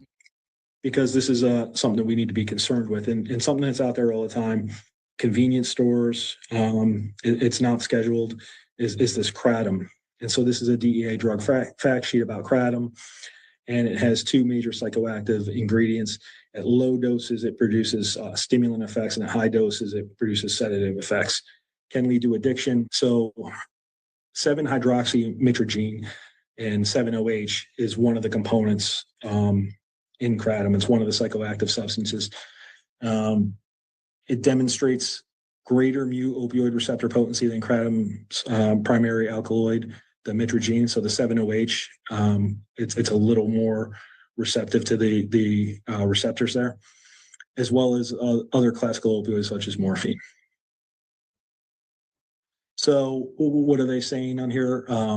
Again, risk of serious adverse events, including liver toxicity, seizures, and substance use disorder. Rare cases, deaths have been associated with kratom use. Kratom-related substance use disorder, people met the criteria for that, all the criteria for addiction. And again, this is widely available everywhere.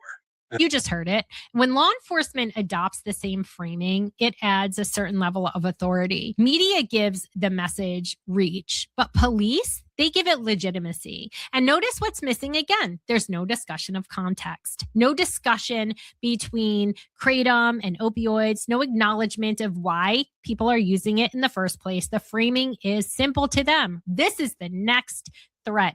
And once that framing enters law enforcement culture, it spreads. Once kratom is publicly labeled an opioid, everything that follows that is already pre-justified. Upcoming restrictions or bans or criminalization, and of course, litigation. The claim moves from advocacy to media to law enforcement and eventually to public common sense.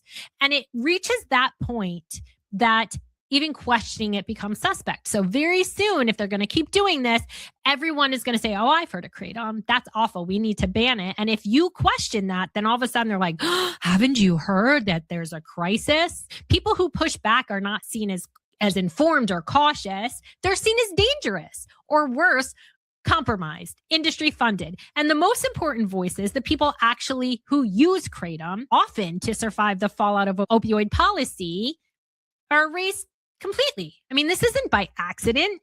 They've done this before. They know very well that this is how you turn a substance into a threat before it ever sees the courtroom. Earlier in this video, I played for you how Andrew Kolodny says that people are coming in addicted to kratom and that the solution is, of course, Suboxone, buprenorphine. What matters now is what happens after that claim is made. Because once kratom is framed as an opioid, once it's framed as an addiction rather than someone self-treating pain or anxiety, a very specific pathway opens, and that pathway is treatment. And this is where Exhibit E matters again, because Exhibit E doesn't just fund prevention and education. It also explicitly says this settlement funds can be used for treatment. Treatment, including medication for opioid use disorder, enter Suboxone. So when kratom is redefined as an opioid problem, settlement dollars can now be used for the solution that they already chose. I mean, so shocking, right? Suboxone for everything. You don't have to take my word for it, because I'm going to play a clip for you to show you exactly what they're saying about it. So this is that High Truths podcast again. So why do people use it? Addiction is one answer. The path to addiction starts with feeling good by a drug and then not being able to stop. It's a great business model. People use kratom to self-treat pain, anxiety, depression, opioid withdrawal, and opioid cravings. You may wonder, isn't kratom better than heroin or fentanyl? I hate to choose one illegal drug over another or one bad drug over another. Both of them can kill you, but it is true that the dose of fentanyl, the potency, is much more than for kratom. However, there's no need to choose between fentanyl or kratom to treat opiate use disorder. We have FDA-approved medications with known dosing and no risk of heavy metal or salmonella poisoning. Namely, the treatment would use buprenorphine. Addiction is the only reason people continue to use any product, according to them. Well, of course, if it's a product they want to sue. And when the story starts with addiction, the ending is predetermined. So how is Romulus now? How's he doing? Romulus is the name of the patient that this kratom lawyer was representing. How's he doing? He's doing better. He's working through it. He's at the place now where he's comfortable bringing this lawsuit. So he's worked through his addiction, but there are good days and there are bad days, like there always are. I was wondering if he needed like Suboxone to treat that addiction. I don't know the specific off the top of my head, the specific drug, but he did go to treatment.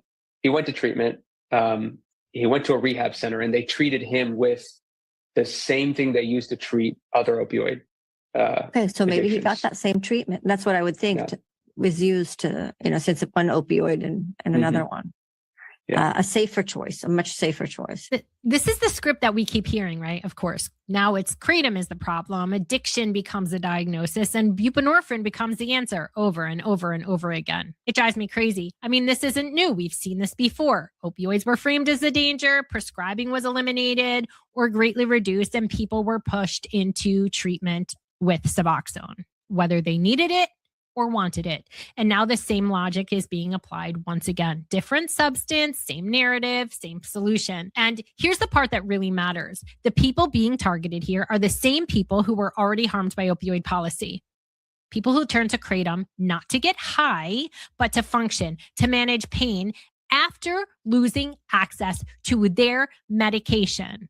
But reframing that as addiction, that doesn't help these patients, because they're already doing okay. It redirects them into a system that already has funding, already has political protection. I mean, everything is about protecting and pushing Suboxone and already has this product to sell. This is not harm reduction. This is not about safety. They might call it that, but this is about funneling people into one drug, one treatment model, and one company every single time. So by now in this video, I've shown you how the machine works, how narratives are built, how experts are elevated, how funding, media, and litigation move together. Before you hear this next clip, it's important to understand who you're hearing from. So Barry Meyer is... I'm going to stop for a moment because, there's a long stretch we watched, and I just want to see if anybody has any thoughts, like just have a little stopping point for, because I think I still have another 9 minutes, because she has this stretch where she says so much and it's like when I watched it the first time, I'm just like, wow, wow, wow. Because Yeah. she puts it all together. But I Mm-hmm. don't know, any thoughts? Because she has a lot to say. I'm just in awe the way she put it all together. And it's not a conspiracy. It's things that, like you said, she has receipts for, and they are happening. And I appreciate her doing this too. And that's, well, I would like to see the FDA put out the ascending dose study so that the masses can see it, because we know that that was 12 grams in 5 minutes, 24 capsules that they took, and there was only 2 mildly adverse situations, and that was nausea. There wasn't, nothing happened. And 12 grams at one time would be a lot for most people, unless they're experienced. That would be, I've never taken 12 at one time. I mean, I think I've taken probably 6 at one time of tea, and that would be my quick little, morning dose, but usually it's 4 or 5. So 12 would be, I mean, they used a large amount, and there was nothing happened. There was nothing Right. adverse. It should be on the So I'd FDA's like to see website. that. That's It right. should be on the because Kratom everybody- page. Right. And they keep referring to the DEA and the FDA and all this, but they're not saying that's recent. That's fairly recent. That was only when did we learn? 2 years ago? Yeah, Th- it's been, about that? yeah, We've it was known- at the it's been a Kratom while. Symposium 2 years Right. ago. And if we could just get that circulated more and more, but even though I've referred people to that and told people that, usually I don't get too involved in the groups and the tea talk in other groups. But when I do, I do try to share that, because everybody is thinking all this, everything's so bad. It's so bad. And it clearly is not bad like that Yeah. for a tea. No, I just wanted to say that because, maybe people will go look it up now or something. I don't know. But, 24 capsules, that's a lot of capsules to consume in 5 minutes. It would make It me is a lot. And so 12 grams, half a gram a capsule. So, but Yeah. 12 grams is a lot, but then you add those capsules on top of Oh, it, and yeah. I can see Right. nausea. I Mhm. can't And it imagine was- that many and- capsule shells. But the point is it was just nausea. Yeah. And so, Right. we know that if somebody's taken two or 3, or 1 tablespoon, 2.5, or something like that, teaspoon, not tablespoon, teaspoon, 2.5 at a time, so safe for them. It would just be safe. So, Yeah. Anybody else have any thoughts so far on what we've been watching? It's fascinating, right? mm-hmm. She Yeah, puts it it really is. together really good. It's very She good. should be an investigative reporter because she's so good Mhm. at it. I'm gonna play some more because she just keeps going, putting Okay. all these pieces together. I just find it so fascinating. He's not some random commentator. He's the author of that book, Painkiller. That book later became a Netflix series. For decades, Barry Meyer has been one of the more influential journalists shaping how opioid story has been seen in the public. I mean, that in and of itself doesn't make him a villain, but it does place him in a very specific role. In this mass tort ecosystem, I guess, I can't think of a better word, journalists like Barry Meyer don't just report on a crisis. They actually create them and then define them. Their framing becomes the foundation for how lawmakers, regulators, and courts understand harm. And those narratives often, coincidentally, align very closely with the needs of upcoming litigation. So when you hear this next clip, I want you to listen carefully, not just to the words, but to the power behind his words. So companies, when they get in trouble, hire people called crisis management experts. So it's up to me as a journalist to create a crisis. And then it's up to the company to hire these PR people who are supposed to manage the crisis and manage people like me. That statement should stop you cold. I mean, it did me because it tells you something really, really important. These crises don't happen organically. Sometimes they're just declared, created. And once a crisis is declared, everything that contradicts it becomes inconvenient, as we saw with opioids. I used to get a lot of hate mail. And a lot of it was from people saying, like, I hope you or your family someone in your family experience the type of pain I'm experiencing and you suffer. It's like very lovely stuff that would come in over the transom. Or, do you realize that you are causing people to commit suicide and that there are patients out there committing suicide because they're not getting their pain medication? I'm going like, I don't think so. Pain patients have reached out to everyone they could think of, right? To the journalists, to the doctors, to the so-called public health experts, telling them they were being force tapered.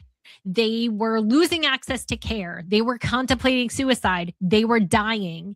And instead of these people like Barry Meyer listening to these patients, they dismissed the patients. They wrote them off.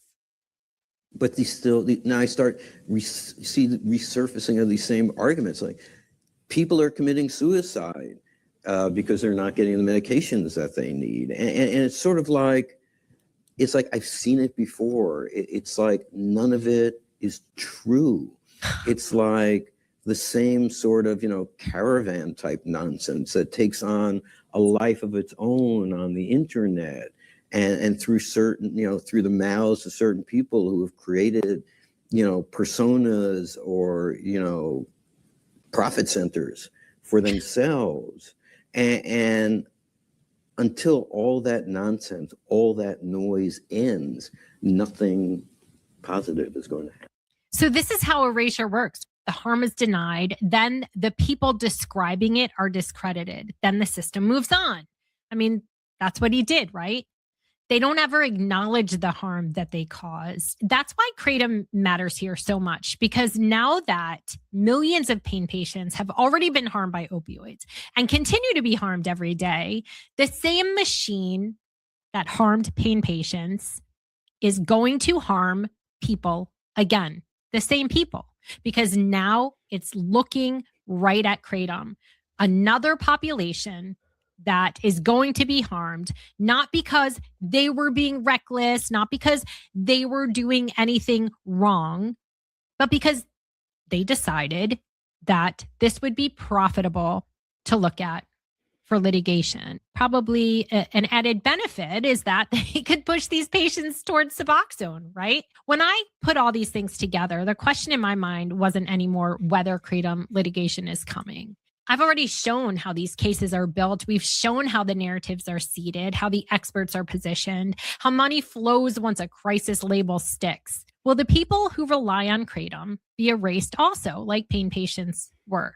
Will their suffering be dismissed as simply an anecdote that's not evidence? Will their warnings be labeled propaganda, as you heard Barry Meyer talk about? Will they be told, just like pain patients have already been told, that their harm they're describing is not real? Like he said, I don't think so. That's not happening. They're not true. Or will they simply be routed from one crisis to the next as, I don't know, like raw material for an industry that already knows how to profit, like Suboxone clinics, expert witnesses, settlement-funded education, the same endpoint every single time. And this is where that phrase unintended consequences collapses. People didn't just warn them once. They warned them for years. I'm going to play a clip by Elizabeth Joniak Grant. This was at an FDA hearing in this year, in 2025. Terms, because we know that even with the best intentions, even when things are written to only impact certain groups in certain ways, there tends to be a great deal of fallout, often on the backs of chronic pain patients when it comes to opioids. That's where we are, chronic pain patients. And I think it's really important to bring it back to them because this is who we're talking about here. But tons have been forced to taper, and, the panel knows this, or stop opioid pain meds. People can't get back on them. People can't find doctors to prescribe them. People can't get pharmacies to fill them. Professional associations have come out with limits. State legislatures have come out with their limits. Hospital administration has come out with their limits. patients have been forced to get invasive procedures they don't want to get as sort of a stepwise practice, so to speak, in order to perhaps have access to opioids. We see this, again and again, and this has been discussed for a long time in the chronic pain community. And the people that are the chronic pain community that needs opioids, their goals aren't to climb a mountain. Their goals are to get out of bed, to take care of their kids, to work, even potentially part-time, and cook. They're just trying to do basic activities of daily living. And it's clear that chronic pain patients are suffering. So I think we have to be very mindful that even the best laid plans, when it comes to labels, when it comes to guidelines, when it comes to anything, it gets out in the wild and people run with it. And there generally are tons of everyone likes to say unintended consequences, but when people keep raising alarm bells saying these are likely consequences, we can no longer keep hiding behind, well, they were unintended. We didn't mean for that to happen. So I think we have to really keep that in the forefront of our mind and can really consider what are the benefits of opioids. And there generally are tons of everyone likes to say unintended consequences, but when people keep raising alarm bells saying these are likely consequences, we can no longer keep hiding behind, well, they were unintended. We didn't mean for that to happen. When Elizabeth Joniak Grant said this, we were applauding. So many of us were cheering because finally somebody had the guts who was inside the system on an FDA committee to say the things we've been saying all along, that you don't get to keep pretending this is unintended. You don't get to keep hiding behind that label of unintended consequences because you were warned, you proceeded anyway, you've been told of the harm for like a decade and you're still doing it. So no, none of this was unintended. Right? You don't get to hide behind public health. You don't get to do that anymore. And now with Kratom litigation coming up, you are having people say, again, this is going to kill people. This is going to harm people if you move forward with these bans. And you call it public health? This isn't public health. This is sacrificing. This is a trade-off. And in this time with Kratom, you don't get to say you didn't see it coming because we're telling you it's coming. So you don't get to hide behind that anymore. I often end these videos by saying at the doctor-patient forum, we see you. We know you're suffering because so many times when I talk to patients, one thing that is common is they say, just listening to me has helped. They say that, no one's acknowledged this is happening. Just hearing you say that this is happening validates what I've been feeling all along. So I want you to know that we do see you and we know you're suffering and we know how often your story has been ignored or minimized or erased. And again, can we change policy? I mean, I hope so. That's our ultimate goal, and we'll never stop trying. But can we document what's happening to you? That I know we can do, and we already are. We have documented the harm. We have documented the warnings. We have documented the people who spoke up and the people who were silenced and the people who silenced them. And one day, when someone finally says, what happened? Who was harmed? Who harmed them? Who knew? And when they start saying, did anyone try to stop it? There will be a record. Your story will be there. And so will ours. You keep fighting. We are fighting with you. Thank you for watching. That was so good. Yeah. Wow. Really? Wow. That was Just, so good. it was amazing. And there's a lot more. I just played I wanted to play enough for it to be like, y'all would go, wow. Yeah, that's something that all the representatives need to listen to. Yeah. It's long and they probably won't, but I'm going to add it in my emails because they need to hear it.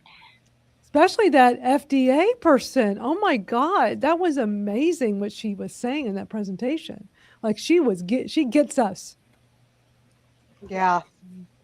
That was Finally. really great. We need more people to speak out like that because Right. some of them think that that people in pain are manipulating their doctors with the threat of suicide in order to get their opioids, so then they can call us That's addicts. It's just the addict trying to will tell a doctor anything in order to manipulate to get the prescription. And so that's just another narrative out there that's why they don't care. They still don't care about it. They don't care. People in pain are always dismissed and Yeah. not, but one day it's going to be themselves severely, or it's going to be their children or their parents. And hopefully that will make an impact, but it's not going to be until they feel it themselves and they have no options that maybe their mindset will change some, because they're going to want to be grateful that Kratom is out there, and that could at least be something to in the meantime, or to carry them over, or permanently to maintain their lives. Yeah. Yeah. And I remember when I was in pain management, I had an appointment one time and it was early and I was there till midnight because there were so many people in there. And I filled out all my paperwork and I went back there and I was in so much pain because I had already run out a week earlier, And so I had to fill out the paperwork and it says, are you thinking about unaliving yourself? And I always wrote this, only when my pain is severe and I can't get help. They saw that. They ran after me when I was on my way out. They grabbed my prescriptions back and wouldn't give me them. So I'm telling them that because my pain causes that, and they come and take the reason that I wouldn't do that away from me, taking my pain management. Right. It just blew my mind. But back then we were always in the pain management offices for that long too. So unacceptable. Like I cannot imagine experiencing that, or the thought, their thoughts running through their heads, this is the right course of action. That's just so horrible to me. I'm sorry that happened to you. Thank you. But I just want to make sure it doesn't happen to anybody else. That's my goal. Nobody else suffers like that. And you can't be safe, and to be honest, with any of them. You don't even know, who can you trust? So right. Exactly, because if I wouldn't have put that down there, they wouldn't have run after me and grabbed my prescription back, and I would be fine. But I wanted to be how I was feeling. You did the right thing, right? Thank you. And it worked against you. That's the part that's not right. I mean, to be in so much pain that you can't deal with it. And I mean, I've been there too. We've been there. Yep. I've been there too many times, but I'll do everything I can for myself now to make sure I don't get back on that edge. Yep. And now I feel like never again. Now that I found my plain leaf tea, I feel like that will never happen to me again. And because of it, I can fight to make sure that happens too. Yeah. Mm-hmm. But if anybody wants to, see that, well, we just watched the whole thing in its entirety, just go to Doctor Patient Forum on YouTube. I'll link it later in our YouTube here.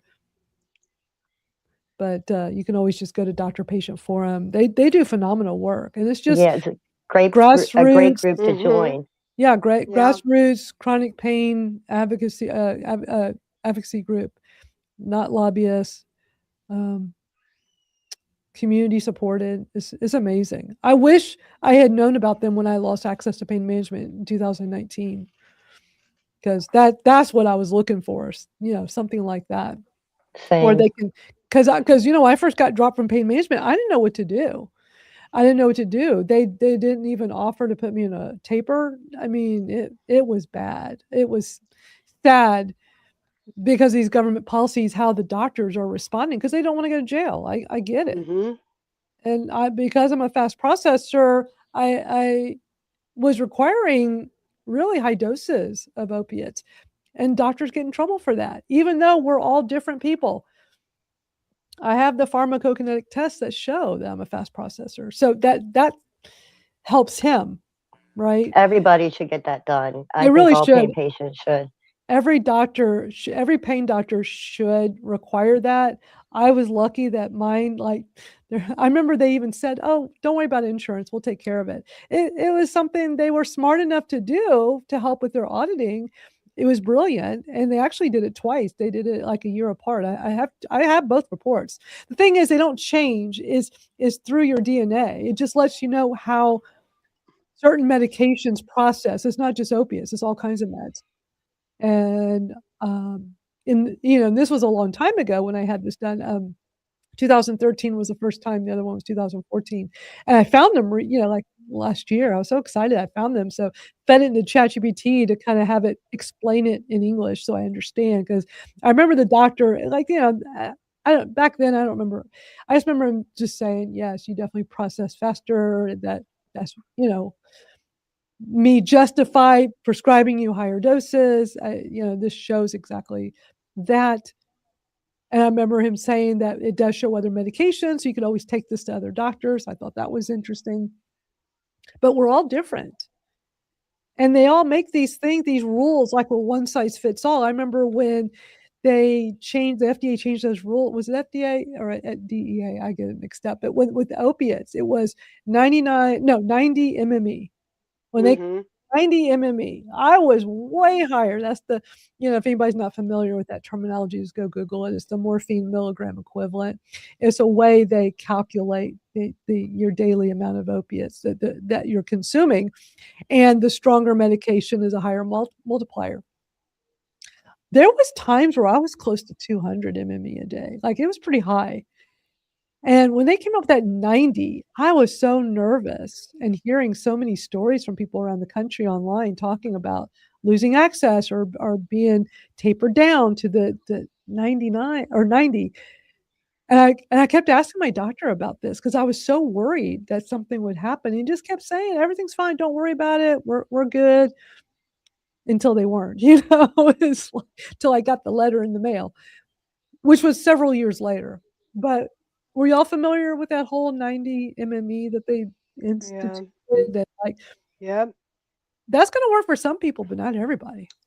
Yeah, and it just it's just so crazy that they thought that level, like this is it for everybody. It's terrible. Yeah. Yeah, just so many people were hurt by that. Exactly. But yeah, that was a fascinating report that Bev put together. So I'm glad we got a chance to watch that. And we've already been here for 2 hours. We're already here over 2 hours. Wow. I think we'll wrap up. By. Yeah, it did. I think we'll wrap up with that because we've been doing longer sessions more recently, and I think we've covered enough in 2 hours. What I'll say for next week, I don't know if y'all saw, but Dr. Christopher McCurdy was on a really interesting podcast recently. It's a podcast called Oh So Gross. And I remember the first time it showed up in my feed a few weeks back. It's just these two gals that do a podcast about, I guess, things that they think is gross. I don't know. I thought it was a funny name. They just talk about different things. And they talked about kratom. And what was so interesting, they got so many views and comments. So they had Dr. McCurdy come on. So that was a new episode with him. And it's really interesting, but he has a whole, so I was hoping there'd be time, but there's not today. But he has a really interesting segment on 708. So I'll save it for next week. Plus, I'll play that, and I'll play the video clip I have from when Dr. McCurdy came on the Kratom Gals. Venus, you remember, it was March of 2025. Oh, yeah. Yeah. We had Dr. McCurdy live. We did a special live stream because with his schedule, it didn't work for his schedule on a Saturday afternoon. So we did it live. And we did it I think on a Friday morning or something. So I have the recording. I have it. It was on my previous YouTube until that YouTube got taken down because, YouTube likes to censor. But I found the clip the very first time any of us in this circle, well, at least Venus and I, when we were doing the Kratom Gals last year, it was the first time we ever heard the mention of pool shock. It came from McCurdy. I'm sure people have heard it from all different ways. We first heard it March of 2025, and he mentioned it when we interviewed him. It's really interesting. I'll play a short clip of it. I'll save it all for next week, and I'll play that, how he explained it to us, and then I'll play some different clips from this interview he did on Oh So Gross, and there'll be other clips too. This will actually give me more time to pull other clips, because all I had time today was just to pull like a clip where he talked about 708. So I'll just save it all. We always have interesting things to watch and talk about here. Yeah, and I always learn something new. We all do. And we're just here to educate. We're here just like with the BAE group. When I always say it, I say it the other way around. We're here to educate and advocate, or at least that's me. That my mission is to help educate and advocate for Kratom. That's what I've been doing since I started consuming Kratom 6 years ago. Been doing it more publicly and loudly the last 3 years. Because of life changes, I had to wait on that before I could spend more time out and about doing this. But that's my mission and my motivation, and I'm happy to do it. I'm happy to. I spend way too much time on this, but I love doing it, and it's that important to me, just like I know it is with all of you. Yeah, and we appreciate you, and we appreciate everything you do. Thank you. Absolutely. I'm happy to do it. Help give us a voice. Well, that's so. In my 30 years of building online communities, my first one was in 1990. Last month was the 30-year anniversary of all this. Me in the digital marketing space for business, and me starting my very first online community. And that's always been how I've done them. I've built multiple large online communities, and for me, it's like, I know how to do this, but I want to pass the mic around. I want everybody to have a voice. I want people to feel empowered to speak. It doesn't need to be just about me. And when I had the idea for this Kratom Gals live stream, I didn't know if anybody'd want to do it. I just had the idea it'd be fun to come together as a group, play some videos related to Kratom, good, bad, and ugly, and then talk about it. And I thought, well, I could do it by myself. I said, but it'd be more fun if I had some other people come do it with me. And look at us now. I mean, this has been so much fun. It has been. I'm so glad I couldn't say no back then, because I was terrified. But once you asked me, I couldn't say no. So, and I'm so glad. Yeah, you've come a long way, Venus, from when I first met you. Thank you. Yeah. Yeah, I'm not feeling like I'm going to throw up before every show now. So that's a big Yeah. But you're such a great advocate, and you do so much in the community, and you're always helping everybody. And it's just, you have so much passion, and you're definitely like a super duper, as I said recently, you're a super duper. You're like this. We need to clone her. We do. We need more Venuses. Well, thank you so much. But I always say it takes all of us, and where one person can't do something, there is somebody else in the background doing that thing. Even though you may not see them up front, we all have a place together to do this, and we need everybody. Absolutely. Absolutely. 100%. Well, it's always fun doing this. Any other parting words? Angela, I'm so glad that you joined. I know Robin couldn't make it. She had a death in the family. Yeah, she had to go do that. Which, I appreciate you having me on, and always the last few weeks having us on. Well, as I said earlier, I love giving a seat to the table for any of you gals from BAE. I think the work y'all are doing is fantastic and so needed, and it's just bringing over here another fellow everyday Kratom consumer. That's what this is about. This is not a place to like for the lobbyists and the insider. This is just casual everyday people, just like all the ones that are in the chat right now chatting away with us. We're just regular people who happen to consume Kratom. We're all very passionate about educating. We're passionate about advocating. And it's a place to come together where we can just have conversations. We're not going to sit here and fight and debate. That's not here. No, that's what, and Robin's come on and said it, and I say the same thing. We are all working for the same goal. We want to keep this plant legal. Well, a lot of plants, but specifically on this one, Kratom, it's the same goal. Yeah. We need to be united. Absolutely. Definitely. Absolutely. And hopefully we'll see better things happening with all these various ban bills and hearings. It's just, it's always something. We just need we need more of the good news. You need more good news. We need more advocates to go and show up and email and phone calls and everything to stand up for this plant. And, the more people that see this, that's what's so good about your stuff, getting the word out there. There's new people like you lost your channel, but there's still new people discovering it all the time. And we need everybody. Absolutely.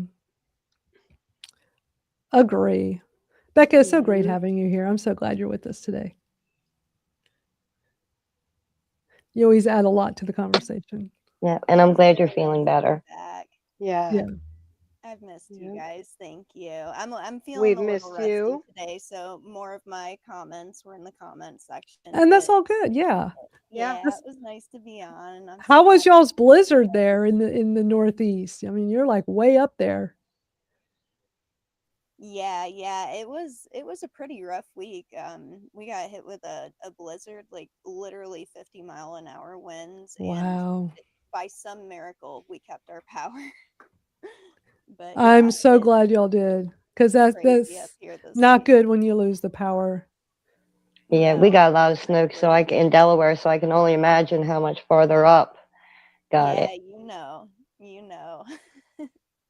Right. Yeah. Yeah, y'all had Venus was sending some photos and it's like, wow, y'all got a lot of snow. Meanwhile, I'm in, shorts, so sorry.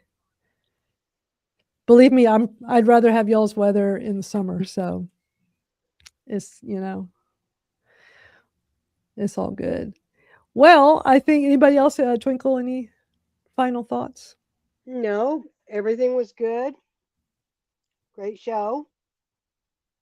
It always We're is. 75 degrees today, so I'm happy about that. Our weather is Nice. Wow, 75, that's nice great. weather. Oh, that sounds good. Let me see what mine is. Mine's 81, so nice and warm. Wow. 41. That's warm for us right now, though. So Ooh. it'll Yeah, I was be gonna say. 28 later. So Oh, yikes. 35 to 40 today, so it's Oh, wow. it's hot for Maine. Yeah, it's a little warmer here today too. I saw it was up in the 40s or 50s, but I'm not positive. It feels a little bit warmer. But then it's just supposed to get cold again. So Well, I hope y'all don't have any more of the crazy snow. I think y'all have had enough for one winter. I agree. Yeah. Well, we'll be back next week to do this again, like we always do. And then tomorrow in our Kratom Real Talk School community, our weekly gathering. It's like a Zoom chat, but it's in our school, not here. So if you join our community, you can come hang out. Yep, 3 p.m. Eastern Standard Time in school tomorrow. Yeah. And it's not like school. It's just it's cool school. I just made that. Yeah. Cool school. I just popped in my head. Remember, my background's marketing.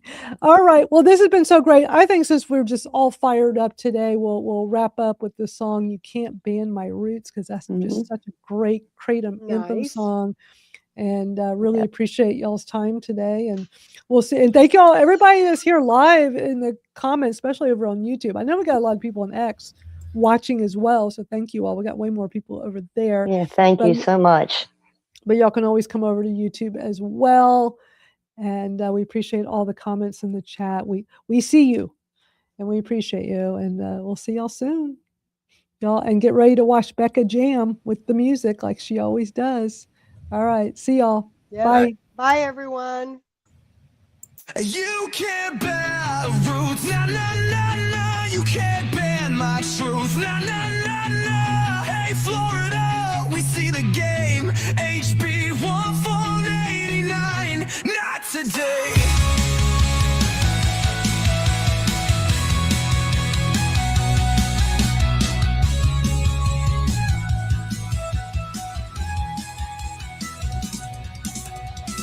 Natural leaf, ancient tree, now they wanna make it a felony. Nah, we ain't playing that corporate tune. Kratom's the voice of 1,000 moons. From the fields to the streets to the healing hands, you can't kill what the earth commands. They assess certification, regulation, tricks. Just another play to make the people sick. They write the rules, we break the chains. Your lobby games won't own our brains. One voice, one fight, we rise tonight. You can't bend my roots. I'm a child of the storm. I was born to be free. I ain't bending no more. You can't break my truth. You can write your lies, but the people rise. No 1-4-89. Mail orders ban, remote sales cut. Who's that help? Big pharma's gut. They don't want plants, they want pills. They don't want cures, they want bills. But guess what? We ain't that dumb. We'll shout this message till the war is won. Kratom's our anthem, Kratom's our right. HB 1-4-89, we fight tonight. They write the rules, we break the chains. Your lobby games won't own our brains. One voice, one fight, we rise tonight.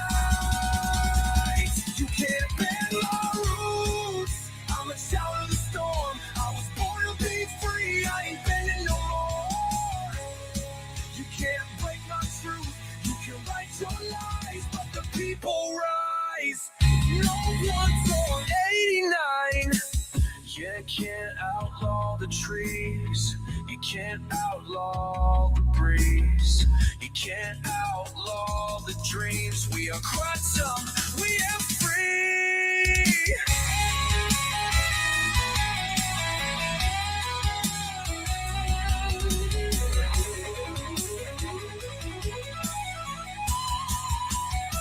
You can't bend my roots. I'm a child of the storm. I was born to be free. I ain't bending no more. You can't break my truth. You can write your lies, but the people rise.